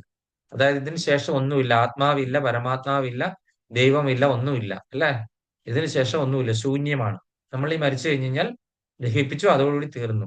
നാം പുനർജന്മം ഇല്ല, അതില്ല, ഇതില്ല. അപ്പൊ ബുദ്ധന്റെ ഫോളോവേഴ്സ് എന്ത് ചെയ്തു?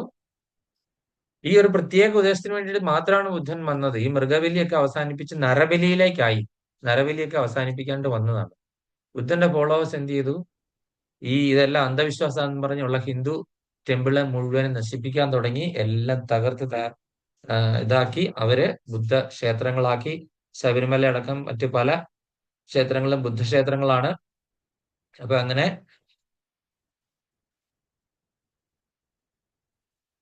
അങ്ങനെ പലവിധ സൗകര്യങ്ങളുണ്ടായി. അങ്ങനെ ഹൈന്ദവ ധർമ്മം, സനാതനധർമ്മം ക്ഷയിച്ച് നശിക്കുന്ന ഒരു പരുവായി കഴിഞ്ഞപ്പോഴത്തേനാണ് മഹാദേവന് ഭഗവാൻ ഒരു സേവ ചെയ്യേണ്ട അവസരം കൊടുത്തു. മഹാദേവനോട് ശങ്കരനായിട്ട് അവതരിക്കാണ്ട് പറഞ്ഞു. ശങ്കരൻ എവിടെയാ അവതരിച്ചത്? കേരളത്തില് കാല്. കേരളത്തിൽ കാലടിയിൽ. അതുപോലും പലർക്കും ഓർമ്മയില്ലല്ലേ, എല്ലാരും മറന്നു പോകും അല്ലെ. ശങ്കരാചാര്യർ കേരളത്തിലാണെന്ന് പറഞ്ഞ് ഓരോരുത്തരും നമ്മളോട്, അങ്ങ് നിങ്ങൾ കേരളത്തിലാണോ, ശങ്കരാചാര്യരുടെ സ്ഥലമാണെന്നൊക്കെ പറഞ്ഞ് നോർത്തിലൊക്കെ പോകുമ്പോൾ ഓരോരുത്തരും പറയും അല്ലെ. അവർക്കൊക്കെ ശങ്കരാചാര്യ അറിയാം. കാര്യം എല്ലാ സ്ഥലങ്ങളിലും നടന്ന് അദ്ദേഹം ആശ്രമമൊക്കെ ഉണ്ടാക്കി. അവിടെ പോയിട്ടുണ്ട് ഞാന്. ജോഷി മഠത്തിലോ? ആ ജോഷി ജോഷി മഠം എന്ന് മഠത്തില് പറയും. അവിടെ ഉം. ജോഷി മഠത്തില് പിന്നെ ഹിമാലയത്തിൽ അവിടെയും പോയിട്ടുണ്ട്, ഇവിടെ പോയിട്ടുണ്ട്. കാലടിയിൽ സർവജ്ഞപീഠം പോയിട്ടുണ്ട്. സർവജ്ഞപീഠം, അദ്ദേഹം സർവജ്ഞപീഠം കയറിയ സ്ഥലം. അവിടെ പോയിട്ടില്ല. അവിടെ പോയില്ല. ഓക്കെ. പേടിയാ അതിന്റെ മണ്ട. അപ്പൊ ശങ്കരാചാര്യർ വന്നിട്ട് എന്ത് ചെയ്തു? ഈ പറയുന്ന വേദങ്ങളെ വീണ്ടെടുത്തു. അതുപോലെ തന്നെ ഈ ഞാനും ഭഗവാനും ഒന്നാണെന്നുള്ള ഒരു അസത്യം പ്രചരിപ്പിച്ചു. അസത്യം പ്രചരിപ്പിക്കാനുള്ള കാരണം എന്താണ്? ഈ ആത്മാവില്ല, പരമാത്മാവില്ല, അങ്ങനെയൊക്കെ പറഞ്ഞ് ശ്രീബുദ്ധൻ അങ്ങനെ ചെയ്തത് അങ്ങ് ഭയങ്കരമായിട്ട് വ്യാപിച്ചു ആ സിദ്ധാന്തം അല്ലെ. അങ്ങനെ വ്യാപിച്ചപ്പോൾ അതിനെ മറികടക്കാൻ വേണ്ടി നമ്മൾ ദൈവമാകൂ എന്നുള്ള ഒരു തെറ്റായ ഒരു സിദ്ധാന്തം, നമ്മൾ ജീവാത്മാവും പരമാത്മാവും അദ്വൈതം പ്രചരിപ്പിച്ചു. അങ്ങനെ അദ്വൈതം പ്രചരിപ്പിച്ച് വന്നു കഴിഞ്ഞു. അങ്ങനെ വേദങ്ങളെയൊക്കെ വീണ്ടെടുത്തു, ക്ഷേത്രങ്ങളൊക്കെ പുനഃസ്ഥാപിച്ചു, എല്ലാ ക്ഷേത്രങ്ങളിലും ആചാര്യക്രമങ്ങളൊക്കെ വീണ്ടും പുനരുദ്ധീകരിച്ചു. അങ്ങനെ വന്നു കഴിഞ്ഞപ്പോഴത്തേക്കിനുമാണ് പിന്നെ രാമാനുജാചാര്യർ വന്നത്. ജീവാത്മാവും പരമാത്മാവും എന്ന രണ്ട് സംഭവങ്ങളുണ്ട് എന്ന് അദ്ദേഹം തെളിയിച്ചു.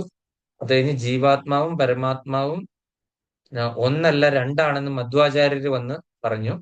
അതിനുശേഷം ചൈതന്യ മഹാപ്രഭു പറഞ്ഞു, ജീവാത്മാവും പരമാത്മാവും ഒന്നാണോ എന്ന് ചോദിച്ചു കഴിഞ്ഞാൽ ഒന്നാണ്, ഒന്നല്ലേ എന്ന് ചോദിച്ചു കഴിഞ്ഞാൽ ഒന്നല്ല. ഗുണത്തിൽ ഒന്നാണ്, അളവിൽ വ്യത്യാസമുണ്ട്. അചിന്ത്യ ഭേദാഭേദ തത്വം ചൈതന്യ മഹാപ്രഭു വിഭാവനം ചെയ്തു. അങ്ങനെയാണ് നമ്മൾ കണ്ടത് അല്ലേ. അപ്പൊ അങ്ങനെ ഇനി അടുത്ത പാരഗ്രാഫ് ഷിബി മാതാജി. ഹരേ കൃഷ്ണ. അർജുനനും അതുപോലെ ആത്മോത്കർഷം നേടിയവർക്കുമാണ് ഭഗവത്ഗീത തത്വങ്ങൾ ഉപദേശിക്കപ്പെട്ടിട്ടുള്ളത്. കാരണം ലോകത്തെങ്ങുമുള്ള സാധാരണ മനുഷ്യരെ അപേക്ഷിച്ച് ഒരു ഉന്നത നിലയിലായിരുന്നു അർജുനൻ. രണ്ടും രണ്ടും നാലെന്ന ഗണിത സിദ്ധാന്തം കണക്കിന്റെ ആദ്യത്തെ ക്ലാസ്സിലെന്ന പോലെ ഉയർന്ന ക്ലാസ്സുകൾക്കും അനുയോജ്യമത്രേ. എങ്കിലും പ്രഥമ ഗണിതം പോലെ ഉയർന്ന ഗണിതവുമുണ്ട്. ഭഗവാന്റെ അവതാരങ്ങളെല്ലാം പഠിപ്പിക്കുന്നത് ഒരേ സിദ്ധാന്തങ്ങളാണ്. പരിതസ്ഥിതിക്കനുസരിച്ച് അവ സാധാരണങ്ങളും ഉത്കൃഷ്ടങ്ങളുമായി തീരുന്നു. ചാതുർവർണ്ണത്തെയും ചതുരാശ്രമങ്ങളെയും സ്വീകരിക്കുന്നതോടുകൂടിയാണ് ധാർമ്മികമായ ഉന്നത മൂല്യങ്ങൾ ആരംഭിക്കുന്നത്. അതിനെപ്പറ്റി പിന്നീട് വിവരിക്കാം. അവതാരങ്ങളുടെ ഉദ്ദേശം എല്ലായിടത്തും കൃഷ്ണാവബോധം പ്രചരിപ്പിക്കലാണ്. ഈ അവബോധം വ്യത്യസ്തങ്ങളായ ചുറ്റുപാടുകളിൽ മാത്രം ആവിർഭവിക്കുകയും നഷ്ടപ്പെടുകയും ചെയ്യുന്നു. ഹരേ കൃഷ്ണ. അപ്പം നമ്മൾ ഇനി വിശദമായിട്ട് ഈ അതിനെ കൂടി ഒന്നുകൂടി എടുത്ത് പറയുവാണ് അടുത്ത ശ്ലോകത്തിൽ അല്ലേ. അടുത്ത ശ്ലോകം 8ാമത്തെ ശ്ലോകത്തിൽ നമ്മൾ ഈ ഇതിന്റെ ഈ ഭഗവാൻ അവതരിക്കുന്നതിന്റെ അടുത്ത രണ്ട് കാരണങ്ങളോട് പറയാണ് അല്ലെ. അധർമ്മത്തിനെ എന്താണ് നശിപ്പിക്കാനും ധർമ്മത്തെ പുനഃസ്ഥാപിക്കാനായിട്ടാണെന്ന് നമ്മൾ കണ്ടു. അടുത്ത ശ്ലോകത്തെ 4ാമത്തെ അധ്യായത്തിൽ 8. അപ്പൊ 7ഉം 8ഉം ആണെന്ന് ഓർത്തിരുന്നോണം ഈ രണ്ട് ശ്ലോകങ്ങൾ. എല്ലാവരും കാണാതെ പഠിക്കാൻ. ഞാൻ അടുത്ത ക്ലാസ്സിൽ വരുമ്പോ എല്ലാവരും ഇത് എന്നെ ചൊല്ലി കേൾപ്പിക്കണം. പരിത്രാണായ സാധൂനാം വിനാശായ ചതുഷ്കൃതാം ധർമ്മ സംസ്ഥാപനാർത്ഥായ സംഭവാമി യുഗേ യുഗേ. പരിത്രാണായ സാധൂനാം വിനാശായ ചതുഷ്കൃതാം ധർമ്മ സംസ്ഥാപനാർത്ഥായ സംഭവാമി യുഗേ യുഗേ. പരിത്രാണായ സാധൂനാം വിനാശായ ചതുഷ്കൃതാം ധർമ്മ സംസ്ഥാപനാർത്ഥായ സംഭവാമി യുഗേ യുഗേ. ഹരേ കൃഷ്ണ. പത്മ മാതാജി.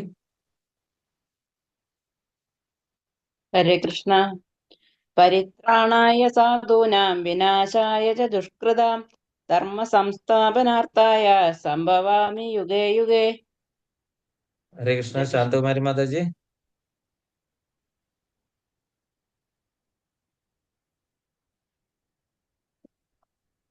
ശാന്തകുമാരി മാതാജിയെ കാണുന്നില്ല. വായിക്കാൻ മനി പ്രഭു വായിച്ചു വായിക്കാം. വായിച്ചു വായിച്ചു. എത്ര എത്രാമത്തെ? എട്ടാമത്തെ. ഉം. ഓം നമോ ഭഗവതേ വാസുദേവായ. ഓം പരിത്രാണായ സാധൂനാം വിനാശായ ച ദുഷ്കൃതാം ധർമ്മ സംസ്ഥാപനാർത്ഥായ സംഭവാമി യുഗേ യുഗേ. ഹരേ കൃഷ്ണ. ഹരേ കൃഷ്ണ. സവിതാ മാതാജി. ഹരേ കൃഷ്ണ. പരിത്രാണായ സാധൂനാം വിനാശായ ച ദുഷ്കൃതാം ധർമ്മ സംസ്ഥാപനാർത്ഥായ സംഭവാമി യുഗേ യുഗേ. ഹരേ കൃഷ്ണ. ഹരേ കൃഷ്ണ. ശ്രീലപ്രഭാതരുടെ പദാനുപത തർജ്ജമ. ജയ് ശ്രീലപ്രഭാത്. സാധുനാം ഭക്തന്മാരുടെ പരിത്രാണായ രക്ഷയ്ക്കും ദുഷ്കർമ്മകാരികളുടെ വിനാശായ വിനാശത്തിന് ധർമ്മ സംസ്ഥാപനാർത്ഥായ ച ധർമ്മത്തെ നിലനിർത്താൻ വേണ്ടി യുഗേ യുഗേ യുഗം തോറും സംഭവാമി ഞാൻ അവതരിക്കുന്നു. അപ്പം വിവർത്തന ഭാവാർത്ഥം divine grace A C Bhaktivedanta സ്വാമി ശ്രീലപ്രഭാത്. ജയ് ശ്രീലപ്രഭാത്. ഭക്തന്മാരെ രക്ഷിക്കാനും ദുഷ്കൃതികളെ നിഗ്രഹിക്കാനും ധർമ്മത്തെ പുനഃസ്ഥാപിക്കാനും യുഗം തോറും ഞാൻ അവതരിച്ചുകൊണ്ടേയിരിക്കുന്നു. അപ്പൊ ഇവിടെ നമുക്ക് വളരെ വ്യക്തമായിട്ടുള്ളൊരു കാര്യം നമുക്ക് മനസ്സിലാക്കുന്നതാണ്. ഭക്തന്മാരെ രക്ഷിക്കാനായിട്ട് സാധു ആരാണ്? ഭക്തന്മാരാണ് അല്ലെ. പരിത്രാണായ സാധൂനാം, അവരെ പരിത്രാണ എന്ന് പറഞ്ഞാൽ അവരെ രക്ഷിക്കുക അല്ലെങ്കിൽ ഉയർത്തുക. പിന്നെ എന്താണ്? ദുഷ്കൃതികളെ നിഗ്രഹിക്കാനായിട്ട്, നമ്മളെ ചുറ്റും കാണുന്ന വിനാശായ ചതുഷ്കൃതം എന്ന് പറഞ്ഞാൽ എല്ലാ ദുഷ്കൃതങ്ങളെയും നിഗ്രഹിക്കാനായിട്ട്. അതായത് ഈ ദുഷ്കൃതങ്ങൾ ഉണ്ടെങ്കിൽ നമുക്ക് ഭഗവാനെ പ്രാപിക്കാൻ പറ്റില്ല അല്ലെ. നമ്മളുടെ ഉള്ളിലെല്ലാം ഉള്ള ഈ കാമക്രോധ മോഹ മത മത്സരാദികളെല്ലാം ഉണ്ടപ്പോൾ നമുക്ക് ഭഗവാനെ കിട്ടില്ല. അപ്പൊ ഈ ദുഷ്കൃതങ്ങളൊക്കെ ഒടുങ്ങിയാൽ മാത്രമേ ഉള്ളൂ നമുക്ക് ഭഗവാനെ കിട്ടുള്ളൂ അല്ലെ. നമ്മൾ അങ്ങനെയുള്ള ഒരു മനസ്സിലെ ഭഗവാൻ കുടിയുള്ളൂ അല്ലെ. ഭഗവാന്റെ വാസസ്ഥലം എന്ന് പറയുന്ന ഹൃദയം എന്താണ്? ദുഷ്കൃതം ഇല്ലാതായിരുന്നു കഴിഞ്ഞാൽ ഭഗവാന് അവിടെ സുഖമായിട്ടിരിക്കാം അല്ലെ. അല്ല എങ്കിൽ അനർത്ഥങ്ങളാണ് അവിടെ ഉള്ളതെങ്കിൽ, മറ്റുള്ള മോശം വിചാരങ്ങളാണ് അല്ലെങ്കിൽ കാമമാണ് ക്രോധമാണെന്നുണ്ടെങ്കിൽ അങ്ങനെയുള്ളവരുടെ ഹൃദയത്തിൽ ഭഗവാൻ ഇരിക്കാനായിട്ട് ബുദ്ധിമുട്ടുണ്ടാവും അല്ലെ. തിക്ക് മുട്ടലുണ്ടാവും അല്ലെ. അപ്പൊ അങ്ങനെയുള്ള നമ്മളെ ആ ദുഷ്കൃതികളെ എങ്ങനെയാണ് നിഗ്രഹിക്കുന്നത്? ഭഗവാന്റെ അസോസിയേഷൻ, ഭഗവാന്റെ ലീല കഥാ ശ്രവണങ്ങള്, ഇതുകൊണ്ടൊക്കെ തന്നെ ആ ദുഷ്കൃതങ്ങളൊക്കെ നീങ്ങി തരുന്നതാണ് അല്ലെ. ഓട്ടോമാറ്റിക്കലി ഈ ഇവിടെ നിറഞ്ഞിരിക്കുകയാണ് നമ്മളെ ഹൃദയം മുഴുവൻ അല്ലെ. മറ്റുള്ളവരെ പറ്റിയുള്ള വിദ്വേഷം, ദേഷ്യവും, അതുപോലെ തന്നെ അസൂയ, മാത്സര്യങ്ങളതെല്ലാം നിറഞ്ഞിരിക്കുന്ന ആ കലുഷിതമായ ആ ഒരു ഹൃദയത്തില് ഭഗവാൻ ഇരിക്കാനുള്ള ഒരു സ്ഥലം എങ്ങനെ ഉണ്ടാകുന്നു എന്ന് വെച്ച് കഴിഞ്ഞാൽ ഭഗവാന്റെ ഗുണകഥാ ശ്രവണങ്ങള് നമ്മളിങ്ങനെ കേട്ട് അത് പ്യൂരിഫൈഡ് ഭഗവാൻ അവിടെ കയറിയിരിക്കുന്നു. അങ്ങനെ ധർമ്മത്തെ പുനഃസംസ്ഥാപിക്കാനായിട്ട് യുഗം തോറും ഞാൻ അവതരിച്ചുകൊണ്ടേയിരിക്കുന്നു. അങ്ങനെ ധർമ്മത്തെ വീണ്ടെടുക്കാൻ വേണ്ടിയിട്ട് ഞാൻ എല്ലാ യുഗങ്ങളിലും ഇങ്ങനെ അവതരിച്ചുകൊണ്ടേയിരിക്കുന്നു.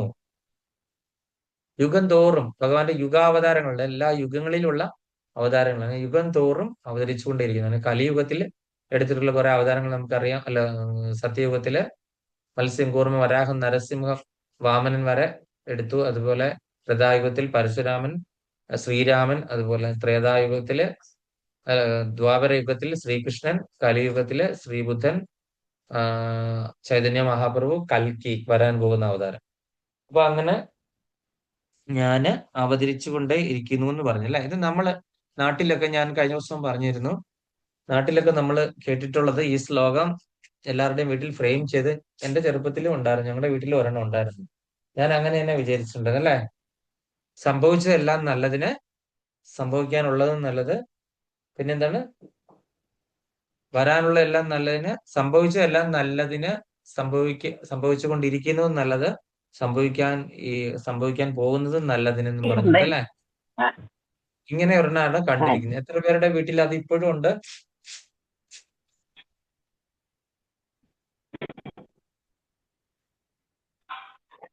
എത്ര പേരുടെ വീട്ടിൽ അത് ഇപ്പോഴും ഉണ്ട്? അതുണ്ടെങ്കിൽ അതൊന്ന് എടുത്തു മാറ്റണം. കാര്യം അതല്ല എന്ന് നമ്മൾ വ്യക്തമായും മനസ്സിലാക്കി അല്ലേ. എന്താണ്? അങ്ങനെയാണോ ഈ ശ്ലോകത്തിന്റെ അർത്ഥം? പരിത്രാണായ സാധുനാം എന്നുള്ള ശ്ലോകത്തിന്റെ സംഭവിക്കാനുള്ളതെല്ലാം നല്ലതെന്ന് പറഞ്ഞിട്ടാണോ? നിങ്ങൾ ഇത് വായിച്ചിട്ട് അങ്ങനെ തോന്നിയോ? അതിന്റെ പദാനുപത തർജ്ജമ എന്ന് നോക്കി. സാധു എന്ന് പറഞ്ഞാൽ ഭക്തൻ, പരിത്രാണായ എന്ന് പറഞ്ഞാൽ എന്താ? രക്ഷിക്കുക അല്ലെങ്കിൽ ത്രാണം ചെയ്യുക. ദുഷ്കൃതം എന്ന് പറഞ്ഞാൽ എന്താ? ദുഷ്കൃത ദുഷ്കർമ്മകാരികളുടെ അല്ലേ? അത് ഈ ദുർമാർഗികളായിട്ടുള്ള ആളാകാം, നമ്മുടെ മനസ്സിൽ ഹൃദയത്തിലുള്ള ദുഷ്കൃതങ്ങളാകാം അല്ലെ. വിനാശായ അതിന് നാശം വരുത്തുന്നു. ധർമ്മ ധർമ്മം എന്ന് പറഞ്ഞാൽ എന്താണ്? ധർമ്മം പുനഃസ്ഥാപിക്കുക, ധർമ്മത്തെ നിലനിർത്താൻ വേണ്ടിയിട്ട്. അതുപോലെ തന്നെ യുഗേ യുഗേ എന്ന് പറഞ്ഞാൽ യുഗം തോറും സംഭവാമി, ഞാൻ അവതരിക്കുന്നു. ഇതാണ് അതിന്റെ അർത്ഥം. സംസ്കൃതം എടുത്ത് അടിച്ചു നോക്കിയാൽ മതി. ChatGPT-ലോ എവിടെയെങ്കിലും അടിച്ചു നോക്കി കഴിഞ്ഞാൽ ഇതിന്റെ അർത്ഥം നിങ്ങൾക്ക് കിട്ടുമല്ലോ. ഇപ്പൊ അത് AI ഉണ്ടല്ലോ, AI മീഡിയ ഉള്ളപ്പോൾ നമ്മള് വളരെ സിമ്പിൾ ആയിട്ട് നമുക്ക് AI-യിൽ അടിച്ചു നോക്കിയാൽ, ജെമിനിയോ ChatGPT ഒക്കെ അടിച്ചു നോക്കി കഴിഞ്ഞാൽ നമുക്ക് ഈ പറയുന്നതിന്റെയൊക്കെ അർത്ഥം കിട്ടും. സംസ്കൃത വാക്കാണെങ്കിലും അതിന്റെ അർത്ഥം നമുക്ക് കിട്ടും. എന്ത് നമുക്ക് സംശയം ഉണ്ടെങ്കിലും അടിച്ചു നോക്കി കഴിഞ്ഞാൽ അതിന് ഉത്തരം അവര് തരും അല്ലേ. അപ്പം ഇതാണോ അതിന്റെ അർത്ഥം? നമ്മൾ ആ പ്രചരിപ്പിച്ചുകൊണ്ടിരുന്ന വ്യാജ പ്രചാരണം നടത്തി നമ്മളെ എന്താണ് ശരിയായിട്ടുള്ള തത്വത്തിൽ നിന്ന് നമ്മളെ വഴിതിരിച്ചു വിടുവാണ് അല്ലേ. അപ്പൊ അങ്ങനെ ഒരു അർത്ഥമേ അല്ല, അതുമായിട്ട് അജഗജാന്തരം വ്യത്യാസമുള്ള ഒരു അർത്ഥമാണ് നമ്മളിപ്പോ കണ്ടത് അല്ലെ. ഭക്തന്മാരെ രക്ഷിക്കുക, ഭഗവാന്റെ മെയിൻ ഉദ്ദേശം ഭക്തന്മാരോട് കൂടി രക്ഷിക്കുക എന്നതിനുപരി അവരുടെ കൂടെ സംഘം ചേരുക, സത്സംഗം ചേരുക. ഇതാണ് ഭഗവാൻ ആഗ്രഹിക്കുന്നത് അല്ലെ. രണ്ട് ഭക്തന്മാരുടെ മകൻ, അതായത് രണ്ട് ഭക്തന്മാരുടെ മകനായിട്ട് ഭഗവാൻ പിറന്നു അല്ലെ. അത് ദേവകിയും വസുദേവരും ഒക്കെ എത്രയോ ജന്മങ്ങളായിട്ട് ഭഗവാനെ മകനായിട്ട് കിട്ടാനായിട്ട് ആഗ്രഹിച്ച് തപസ്സിരുന്നവരാണ് അല്ലെ. കശ്യപ പ്രജാപതി ദിതിയുമാണ് ഇവരെല്ലാം, ദശരഥനും കൗസല്യയും അതുപോലെ ഇവരെല്ലാവരും അല്ലെ. ഭഗവാനെ എത്രയോ വർഷങ്ങളായിട്ട് പുത്രന്മാരാകാണ്ട് കിട്ടാൻ പ്രാർത്ഥിച്ചിരിക്കുന്ന ഭക്തന്മാരാണ് അല്ലെ. അപ്പൊ അവർക്ക് പുത്രനാകാനായിട്ട് കൊടുത്തു. അതുപോലെ യശോദാമായി നന്ദഗോപരുടെ അവരുടെ പുത്രനായി വാത്സല്യരസം ഭഗവാൻ കൊടുത്തു അല്ലെ. അപ്പം അവരുടെ കൂടെയൊക്കെ സമ്മേളിക്കുക, അതുപോലെ ഇത്രയും ഗോപികമാരുടെ കൂടെ അസോസിയേറ്റ് ചെയ്യുക. എത്ര വർഷങ്ങളായിട്ട് ഭഗവാനെ കിട്ടാനായിട്ട് കാത്തിരിക്കുന്നു, എത്ര ജന്മങ്ങളായിട്ട് ഭഗവാന്റെ അസോസിയേഷൻ. അപ്പൊ അവരുടെ എല്ലാ ആഗ്രഹങ്ങളും സാധിച്ചു കൊടുക്കുകയാണ് ചെയ്തത് ഭഗവാൻ അല്ലെ. അപ്പം അവരെ എല്ലാം എന്താണ് ഈ കൃഷ്ണ ലീലകളെല്ലാം ഇങ്ങനെ നടത്തി അല്ലെ. ഭഗവാന്റെ ഒരുപാട് ലീലകൾ, ആ ലീലകൾ എത്രയോ വർഷങ്ങൾക്ക് മുന്നേ നടന്ന് നമ്മൾ ഇപ്പോഴും പറഞ്ഞുകൊണ്ടിരിക്കുന്നു. എവർ ഗ്രീൻ ആണ്. ഓരോ പ്രാവശ്യം ഗോവർദ്ധന ലീല നടക്കുമ്പോഴും നമ്മൾ ഗോവർദ്ധന ലീല മഹിമ പറയും. എത്ര വർഷങ്ങളായിട്ട് ഇത് പറയുന്നു, കേൾക്കുന്നു അല്ലെ. ഇതേ കഥ തന്നെ എത്ര യുഗം പറഞ്ഞു കഴിഞ്ഞാലും അതൊരു ആവർത്തന വിരസതയില്ല. നമ്മൾ രണ്ടാമതോ മൂന്നാമതോ 10ഓ 15ഓ 30ഓ തവണ കേട്ട് കഴിഞ്ഞാൽ കാര്യം അത് അതീന്ദ്രിയമാണ്. നമ്മളുടെ ഇന്ദ്രിയങ്ങളുടെ ലെവലിലുള്ള ഒരു ലീലയല്ലത്. അതുകൊണ്ട് അതീന്ദ്രിയമായത് കൊണ്ട്, അതിന് അതീന്ദ്രിയ സ്വഭാവം ഉള്ളത് കൊണ്ട് നമ്മളെ ദുഷ്കൃതങ്ങളെയൊക്കെ മനസ്സിൽ നിന്ന് അത് തുടച്ചു നീക്കും. അത് തന്നെയാണ് അതിന്റെ കാര്യം. അപ്പൊ അങ്ങനെ നമ്മൾ ഇതിന്റെ ഭാവാർത്ഥത്തിലേക്ക് കിടക്കുകയാണ്. ഇപ്പൊ നമുക്ക് മനസ്സിലായി ഭഗവാൻ അവതരിക്കുന്നത് ഈ പറയുന്ന എന്താണ് ഈ ഭക്തന്മാരെ രക്ഷിക്കുക എന്നതിലുപരി ഭക്തന്മാരുടെ കൂടെ അസോസിയേറ്റ് ചെയ്ത് ഭഗവാന്റെ ഒരു കൊതി തീരാഞ്ഞിട്ട് അവരുടെ കൂടെ അസോസിയേറ്റ് ചെയ്യുക. അല്ലെങ്കിൽ ഈ യശോദാമ്മയുടെ ഒക്കെ മകനായിട്ട് ആ ഒരു വാത്സല്യമൊക്കെ അനുഭവിച്ച് ഭഗവാൻ അവിടെ കുസൃതി കാണിക്കുന്നു. ഈ അവിടെ പോയി കട്ടെടുക്കുന്നു. അപ്പൊ അമ്മ പീലി വെച്ചിട്ട് വടി ഓടിക്കുന്നു അടിക്കാനായിട്ട്. അതുപോലെ തന്നെ പശുക്കുട്ടിയുടെ വാലിൽ ഇങ്ങനെ തൂങ്ങി കിടക്കുന്നു. അതുപോലെ തന്നെ ഈ പശുക്കുട്ടിയെ തള്ളി മാറ്റിയിട്ട് ഭഗവാൻ ചെന്ന് പാല് കുടിക്കുന്നു. അതുപോലെ തന്നെ ഓരോ ഗോപന്മാരെയും ഇങ്ങനെ കിടത്തിയിട്ട് അതിന്റെ മുകളിൽ കയറി കയറി ഉറിയിൽ തൂങ്ങിക്കിടന്ന് എന്ത് ചെയ്തു? ആ വെണ്ണ എല്ലാം കൂടെ പൊട്ടി, ഉറി അവിടെ ഭഗവാൻ അവിടെ കിടക്കും, ഇതെല്ലാം കൂടെ പൊട്ടി താഴെ പോകുന്നു.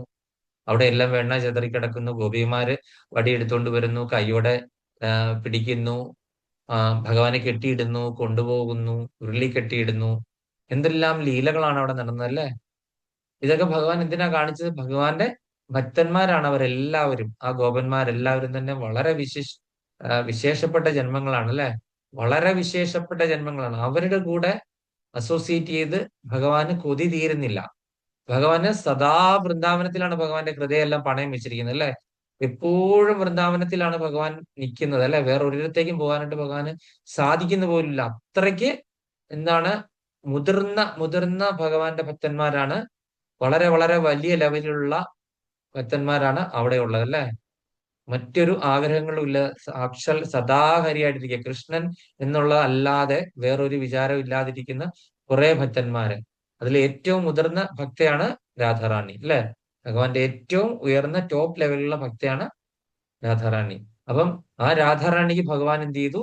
അടിമപ്പെട്ടു. രാധാറാണിയുടെ ദാസനാണ് വൃന്ദാവനത്തിൽ ഭഗവാൻ ശരിക്കും അല്ലെ. അപ്പൊ ഈ ഗോവർദ്ധന ലീല നടന്നത് നിനക്ക് എന്ത് കാണിക്കുന്നു? ഇത് നടന്നത് രാധാറാണിയുടെ ഇച്ഛപ്രകാരമാണ് ഇത് നടന്നത്. ഭഗവാൻ അതിന്റെ ക്രെഡിറ്റ് മുഴുവൻ ആർക്ക് കൊടുത്തു?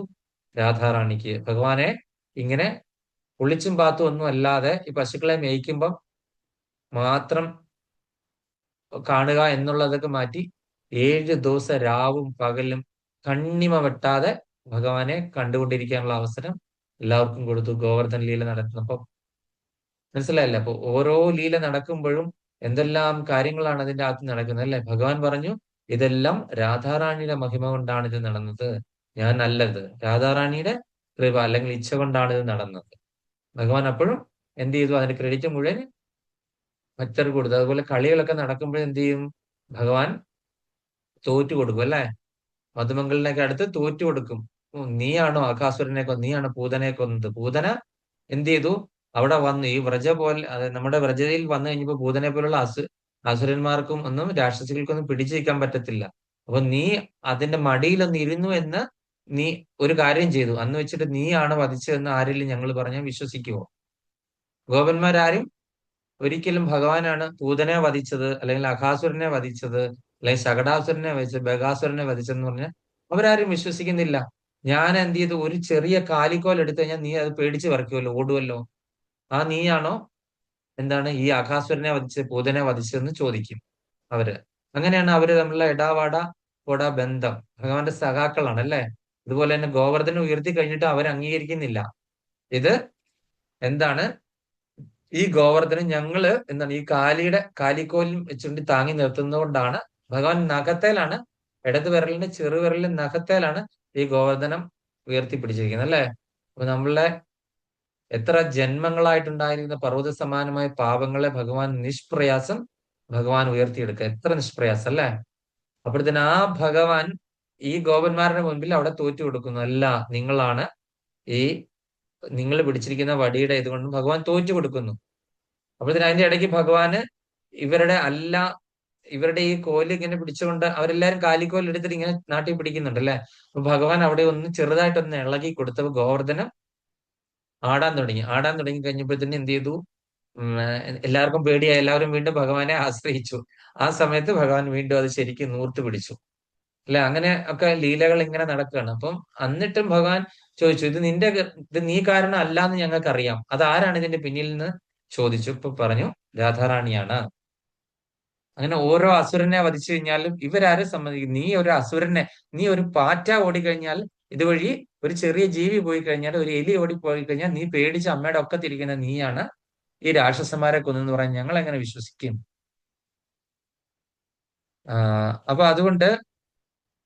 അപ്പൊ അങ്ങനെയൊക്കെയുള്ള ആ ലീലകള് നടക്കാനായിട്ട് ഭഗവാന്റെ ആ ഹൃദയത്തിലുള്ള ആസക്തി പറഞ്ഞറിയിക്കാൻ വയ്യ. അപ്പൊ അതുകൊണ്ടാണ് ഭഗവാൻ ഈ ലീലകളെല്ലാം നടക്കുന്നത്. അല്ലാതെ നമ്മൾ വിചാരിച്ച പോലെ ഈ അധർമ്മത്തെ ധർമ്മം പുനഃസ്ഥാപിക്കുക എന്നുള്ള കാര്യം അതിന്റെ കൂടെ ബൈ ഡിഫോൾട്ട് ആയിട്ട് സംഭവിക്കുന്ന കാര്യമാണ്. കാര്യം ഭഗവാൻ ചെയ്തു കഴിഞ്ഞാൽ അതിന്റെ പൊട്ടൻസി കാരണം ഒപ്പം എന്താണ്? ധർമ്മം പുനഃസ്ഥാപിക്കുന്നു, ഭക്തരെയൊക്കെ രക്ഷിക്കാനായിട്ട് പറ്റുന്നു. എല്ലാം ആ കൂടെ ബൈ പ്രോഡക്ട്സുകളായിട്ട് ഇതെല്ലാം അങ്ങ് കൂടെ പോരുക ഫ്രീ ആയിട്ട് അല്ലെ?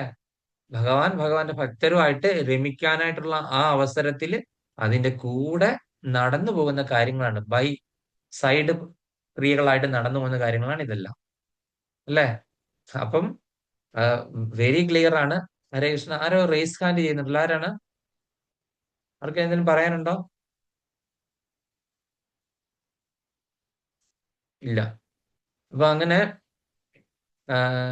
അപ്പൊ നമുക്ക് മനസ്സിലായി ഇത് ഭഗവാൻ ഇത് ചെയ്യുന്നതിനൊന്നും തന്നെ അധികം ബുദ്ധിമുട്ടൊന്നുമില്ല, വളരെ നിഷ്പ്രയാസമാണ്. ഭഗവാന്റെ ഭക്തന്മാരുടെ രമിക്കുക എന്നുള്ള ഉദ്ദേശമാണ് മെയിനായിട്ടുള്ളത് എന്ന് നമ്മൾ കണ്ടു. ഇനി നമ്മള് ഭാവാർത്ഥത്തിലേക്കാണ് നോക്കുന്നത്. ഭാവാർത്ഥം വായിക്കേണ്ടത് ഇനി വായിക്കാനുള്ളത് ഞാൻ അമ്പിയ മാതാജി. ഹരേ കൃഷ്ണ പ്രഭു. ഞാൻ ദൈവം ചെയ്തോട്ടെ പ്രഭു. മാതാജി ക്ലാസ്സിന് വരുന്നുണ്ടല്ലേ? ഞാൻ യൂട്യൂബിൽ ബാക്കി കേട്ടോളാം. തീരാറായി മാതാജി, എനിക്കും ക്ലാസ്സിന് പോകണ്ട. ഹരേ കൃഷ്ണ. ഹരേ കൃഷ്ണ. ഓം നമോ ഭഗവതേ വാസുദേവായ. ഭാവാർത്ഥം. സാധു അല്ലെങ്കിൽ പുണ്യാത്മാവ് എന്ന വാക്കിന് ഭഗവത്ഗീതയിൽ ഉദ്ദിഷ്ടമായ അർത്ഥം കൃഷ്ണാവബോധം നേടിയ ആൾ എന്നാണ്. ഒരാൾ പ്രത്യക്ഷത്തിൽ ധാർമ്മികൻ അല്ലെങ്കിൽ കൂടി പരിപൂർണമായി കൃഷ്ണാവബോധം നേടിയിരുന്നാൽ അയാളെ സാധു എന്ന് പറയാം. ദുഷ്കൃതാം എന്ന പദത്തിന് കൃഷ്ണാവബോധത്തെ അവഗണിക്കുന്നവർക്ക് യോജിച്ചതാണ്. ഭൗതികമായ വിദ്യാഭ്യാസ ബിരുദങ്ങളിൽ അലങ്കരിക്കപ്പെട്ടവരായാലും ഇത്തരം ദുഷ്കൃതികൾ മൂഢരും മനുഷ്യതമന്മാരുമാണെന്നാണ് പറയപ്പെടുന്നത്. പഠിപ്പോ സംസ്കാരമോ ഇല്ലെന്നിരിക്കലും 100% കൃഷ്ണാവബോധം സിദ്ധിച്ച മനുഷ്യൻ സാധു അത്രേ. നിരീശ്വരവാദികളെ കുറിച്ചാണെങ്കിൽ രാവണനെയും കംസനെയും എന്ന പോലെ അവരെ സംഹരിക്കാൻ ഭഗവാൻ സ്വയം ആവിർഭവിക്കണമെന്നില്ല. അസുര നിഗ്രഹത്തിന് വേണ്ടുന്ന കഴിവുകളുള്ളവരായിട്ട് അദ്ദേഹത്തിന്റെ സേവകന്മാർ അനേകരുണ്ട്. അസുരന്മാരിൽ നിന്ന് എപ്പോഴും ഉപദ്രവമേൽക്കുന്ന തന്റെ ഭക്തന്മാരെ സമാധാനിപ്പിക്കാൻ വേണ്ടിയാണ് വിശേഷിച്ചും ഭഗവാൻ അവതരിക്കുന്നത്. ഭക്തനെ തന്റെ ഉറ്റ ബന്ധുവാണെങ്കിൽ പോലും ഒരു അസുരൻ ദ്രോഹിക്കുകയേ ഉള്ളൂ. പ്രഹ്ലാദ മഹാരാജാവ് ഹിരണ്യകശിപുവിന്റെ മകനായിരുന്നു എങ്കിലും അദ്ദേഹത്തിന് അച്ഛനിൽ നിന്ന് വളരെ ദ്രോഹങ്ങൾ അനുഭവിക്കേണ്ടി വന്നു. കൃഷ്ണന്റെ അമ്മ ദേവകി കംസന്റെ സഹോദരിയായിരുന്നു എങ്കിലും അവർക്കും ഭർത്താവായ വസുദേവന് ശിക്ഷയേൽക്കാനിടയായി. അവരിൽ കൃഷ്ണൻ ജനിക്കുമെന്ന് കംസൻ അറിഞ്ഞതാണ് കാരണം. കംസനെ കൊല്ലാൻ എന്നതിനേക്കാൾ ദേവകിയെ മോചിപ്പിക്കാനാണ് കൃഷ്ണൻ അവതരിച്ചത്. അങ്ങനെ 2 കാര്യവും നടന്നു. അതുകൊണ്ടാണ് ഭക്തരെ രക്ഷിക്കാനും അസുര സംഹാരത്തിനുമായി ഭഗവാൻ വിവിധങ്ങളായ അവതാരങ്ങൾ സ്വീകരിക്കുന്നു എന്ന് പ്രസ്താവിച്ചത്. കൃഷ്ണദാസ കവിരാജന്റെ ചൈതന്യ ചരിതാമൃതത്തിലുള്ള ഈ പദ്യം അവതാരങ്ങളെ പറ്റി ഇങ്ങനെ സംക്ഷിപ്തമായി പറയുന്നു. സൃഷ്ടി ഹേതു യേ മൂർത്തി പ്രപഞ്ചേ അവതാരേ സേ ഈശ്വരമൂർത്തി അവതാര നാമധാര മായാതീത പരവ്യോമാസ വാര അവസ്ഥാന വിശ്വേ അവതാരി തരേ അവതാര നാമ. ശ്രീ ഭഗവാൻ ദൈവിക സാമ്രാജ്യത്തിൽ നിന്ന് പ്രപഞ്ചത്തിൽ ആവിർഭവിക്കുന്നതാണെന്ന് അവതാരം. അങ്ങനെ ആവിർഭവിക്കുന്ന വ്യക്തിഗതനായ ഈശ്വരന്റെ ആ രൂപത്തെ അവതാരമെന്ന് പറയുന്നു. അത്തരം അവതാരങ്ങൾ ആധ്യാത്മിക ലോകത്തിൽ വാഴുന്നുണ്ട്. അവർ ഭൗതിക ലോകത്തിൽ എത്തുമ്പോൾ അവതാരം എന്ന് വിളിക്കപ്പെടുന്നു.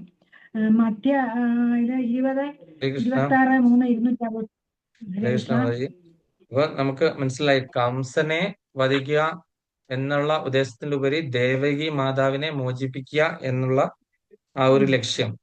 അതുപോലെ തന്നെ ഈ ഭക്തന്മാരെ രക്ഷിക്കുക എന്നുള്ള, ഇപ്പം ഭക്തന്മാരുടെ ലീലകൾ ചെയ്യുമ്പോൾ ആ രക്ഷയും നടക്കും, ധർമ്മ സംസ്ഥാപനവും നടക്കും.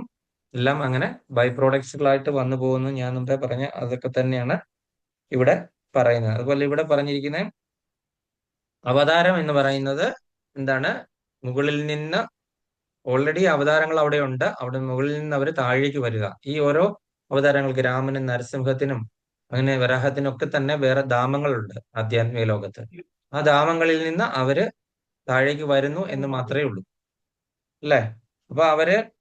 അപ്പൊ അവർക്ക് ആധ്യാത്മിക ലോകങ്ങൾ ഉണ്ടെന്നുള്ള ഒരു കാര്യം നമ്മൾ ഈ ഒരു ശ്ലോകത്തിന്റെ വിവർത്തനത്തിൽ കൂടെ നമ്മൾ മനസ്സിലാക്കുകയാണ് ചെയ്യുന്നത്, അല്ലെ? ഓരോ അവതാരങ്ങൾക്കും ഉപരിലോകങ്ങളിൽ, ഉപരിലോകങ്ങളിലല്ല, ആധ്യാത്മിക ലോകങ്ങളിൽ അവർക്കെല്ലാം ധാമങ്ങളുണ്ട്. അവരവരുടെ ധാമത്തിൽ നിന്ന് താഴേക്ക് ഇറങ്ങി വരുന്നതിനാണ് അവതാരം എന്ന് പറയുന്നത്. ഇനി അടുത്തത്, അവതാരങ്ങൾ പല വിധത്തിലുണ്ട്. അത് സതി മാതാജി, ഹരേ കൃഷ്ണ, ആ പാരഗ്രാഫ് ഒന്ന് വായിച്ചു.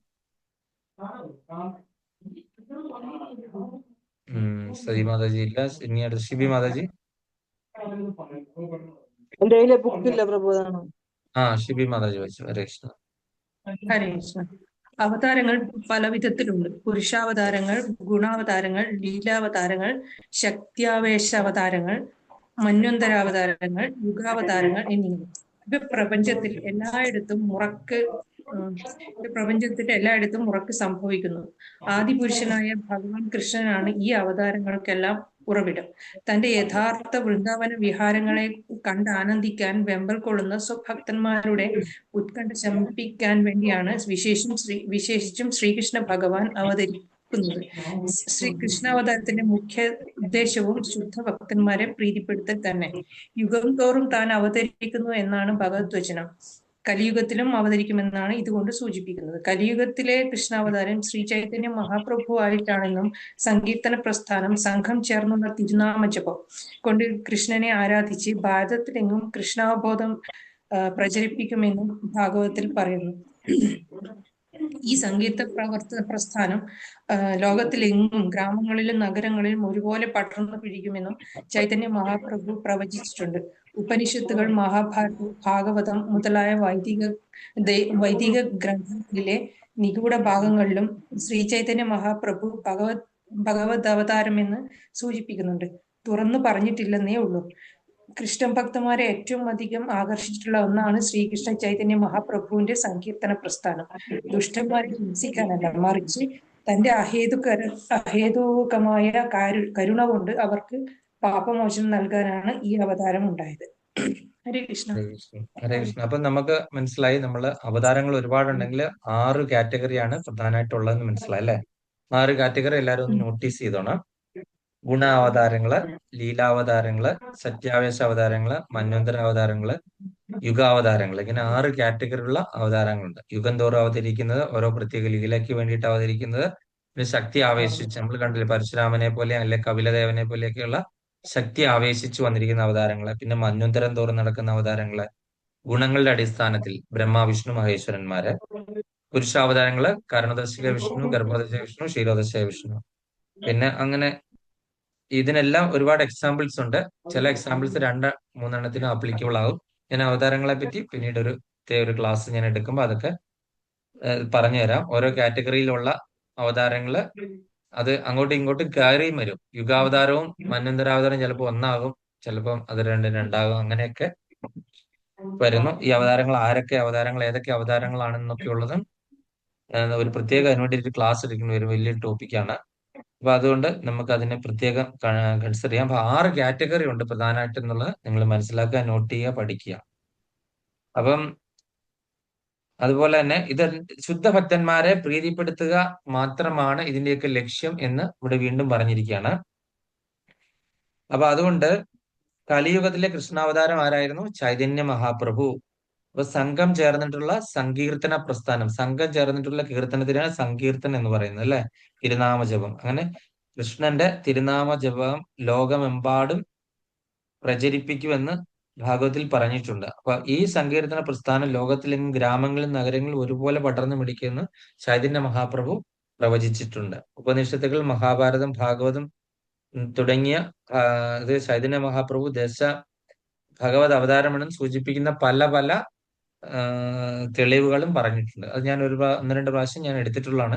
ചൈതന്യ മഹാപ്രഭുവിന്റെ അവതാരങ്ങളും മറ്റു പല പുരാണങ്ങളിലും ഇതിലൊക്കെ സൂചിപ്പിച്ചിട്ടുണ്ട് അല്ലെ? സച്ചിസുതനാണ്, അതുപോലെ തന്നെ മായാപൂരാണ്, നവദ്വീപാണ്, ജനിക്കുന്നതെന്നും സ്വർണവർണ്ണമാണെന്നും അടക്കം മറ്റു പല സൂചനകളോടുകൂടി പല പുരാണങ്ങളിൽ നിന്നായിട്ട് നമുക്ക് ഇതിനെപ്പറ്റി അറിയാനായിട്ട് സാധിക്കും. ഇന്ന പോലെ ഒരു അവതാരം ഉണ്ടാകുന്നതായിട്ട് കലിയുഗത്തിൽ പറഞ്ഞിട്ടുണ്ട് അല്ലെ? അപ്പൊ അതുകൊണ്ട് ഈ ദുഷ്ടന്മാരെ എങ്ങനെയാണ് ഈ ചൈതന്യ മഹാപ്രഭു നിഗ്രഹിക്കുന്നത്? അദ്ദേഹത്തിന്റെ അഹൈതകമായ കരുണ കൊണ്ട് അവർക്ക് പാപമോചനം നൽകുകയാണ്. അഹൈതമായ കരുണ ഹരിനാമത്തിൽ കൂടെ അദ്ദേഹം കൊടുത്തു. അങ്ങനെയുള്ള ആ കരുണ, അതുകൊണ്ട് അദ്ദേഹത്തിന്റെ കരുണാവതാരം അല്ലെങ്കിൽ ഔദാര്യ അവതാരം എന്നാണ് പറയുന്നത്. അദ്ദേഹത്തിന്റെ അഹൈതകമായ കരുണ എന്ന് പറഞ്ഞാൽ എന്താണ്? ഒരു പ്രത്യേക ഹേതു ഇല്ലാതെ ഇങ്ങനെ വിട്ടൊഴുകുവാണ് അല്ലെ? വലിയൊരു വെള്ളച്ചാട്ടം പോലെ കരുണ അല്ലെങ്കിൽ ഔദാര്യ അദ്ദേഹത്തിൽ നിന്ന് ഇങ്ങനെ കുമിഞ്ഞ് പൊങ്ങി ചാടി വന്നുകൊണ്ടിരിക്കുകയാണ്. നയാഗ്ര വെള്ളച്ചാട്ടം പോലെ കരുണ ഇങ്ങനെ ചാടിക്കൊണ്ടിരിക്കുകയാണ്. വേറെ ആർക്കെങ്കിലും ഇത്തരം കരുണ ഉണ്ടോ ഈ കലിയുഗത്തിലെ ജീവാത്മാക്കളോട്? അവര് പറയും, നിങ്ങൾ 1000 വർഷം പോയി തപസ്സിരിക്കുക, അല്ലെങ്കിൽ തലയും കുത്തി നിന്ന് തപസ്സിരിക്കുക, ഒറ്റക്കാലിൽ നിൽക്കുക, യോഗ ചെയ്യുക, ശ്വാസം പിടിച്ച് നിൽക്കുക. നമുക്ക് ഇതിനെ കൊണ്ട് ഏതെങ്കിലും പറ്റുമോ? അപ്പൊ അദ്ദേഹം എത്ര കരുണുള്ളവൻ ആയതുകൊണ്ടാണ് നമുക്ക് ഹരിനാമം മാത്രം ജപിച്ചാൽ മതി. നാമസങ്കീർത്തനം നീ ഫോളോ ചെയ്യുക, നീ ഉറപ്പായിട്ടും സാധാരണ ലോവർ ലെവലിലേക്കല്ല വരുന്നത്, ഏറ്റവും ഹയർ ആയിട്ടുള്ള സ്ഥലത്തേക്കാണ് നമ്മളെ അദ്ദേഹം കൊണ്ടുപോകാനായിട്ട് അദ്ദേഹം വിഭാവനം ചെയ്ത ഈ പ്രസ്ഥാനം അല്ലെ? അപ്പൊ അതുകൊണ്ട് തികച്ചും നമ്മൾ ഭാഗ്യവാന്മാരാണ്. അദ്ദേഹത്തിന്റെ ആ ഒരു കരുണാസാഗരമാണ്, ഔദാര്യ അവതാരമാണ്. അപ്പൊ അദ്ദേഹം ഈ ദുഷ്ടന്മാരെ ഹംസിക്കുന്നത് എങ്ങനെയാണ്? നമ്മുടെ ഉള്ളിലുള്ള ദുഷ്ടതകളെയാണ് അദ്ദേഹം നശിപ്പിക്കുന്നത് അല്ലെ? ഹരിനാമത്തിൽ. ഹരിനാമം എന്ന് പറഞ്ഞാൽ ഹരിച്ചു കളയാണ് അല്ലെ? വെട്ടിച്ചുരുക്കി ഈ ദുഷ്കൃതികളിലെല്ലാം തല അറുത്ത് മാറ്റിക്കൊണ്ടിരിക്കുകയാണ് അല്ലെ? നാമം ജപിക്കും തോറും ഈ പൊടിപടലങ്ങള് ഇങ്ങനെ പോയിക്കൊണ്ടിരിക്കുക. അങ്ങനെ പതുക്കെ സാവധാനം നമ്മളെ ഹൃദയം ശുദ്ധീകരിച്ചു കൊണ്ടിരിക്കുന്നു അല്ലെ? അപ്പൊ അതെ. അത്രയേ ഉള്ളൂ. എന്തെങ്കിലും സംശയം ഉണ്ടെങ്കിൽ ചോദിക്കാം. അങ്ങനെ ഓരോ പോയിന്റ് പറഞ്ഞിട്ട് നമുക്ക് അവസാനിപ്പിക്കാം.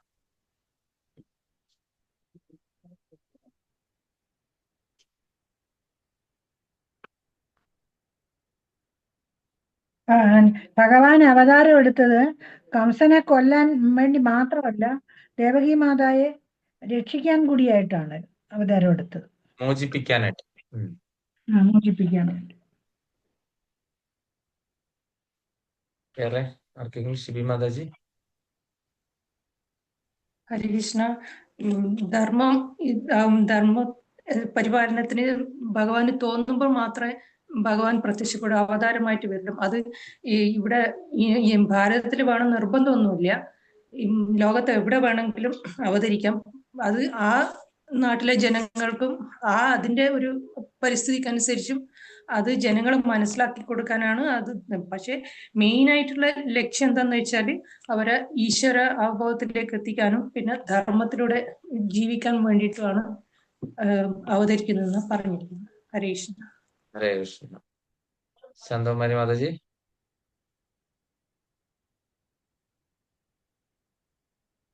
മല്ലിക മാതാജി. ശ്രീകൃഷ്ണന്റെ ഹരേ കൃഷ്ണ പ്രഭു. ശ്രീകൃഷ്ണന്റെ അവതാരത്തിന് ശേഷം അവതരിച്ച ചൈതന്യ മഹാപ്രഭു പിന്നെ ഭക്തന്മാരെ രക്ഷിക്കാനും ദുഷ്ടന്മാരെ ശിക്ഷിക്കാനും അല്ല, പക്ഷെ ദുഷ്ടന്മാരെ തന്റെ പാപത്തിൽ നിന്ന് കരകയറ്റാൻ വേണ്ടി അതിനാണ് നാമസങ്കീർത്തം പ്രസ്ഥാനം തുടങ്ങിയത്. അതുവഴി ആ ദുഷ്ടന്മാരെ മുഴുവൻ ഹൃദയത്തിലെ മാലിന്യങ്ങളൊക്കെ നീക്കി ആ പാപത്തിൽ നിന്ന് രക്ഷിക്കാൻ വേണ്ടിയിട്ടാണ് അവതരിച്ചത്. അതെ, ഹരേ കൃഷ്ണ. ഇപ്പം ഇത്രയും പേര് അറിയല്ലോ, സന്തോഷമായി.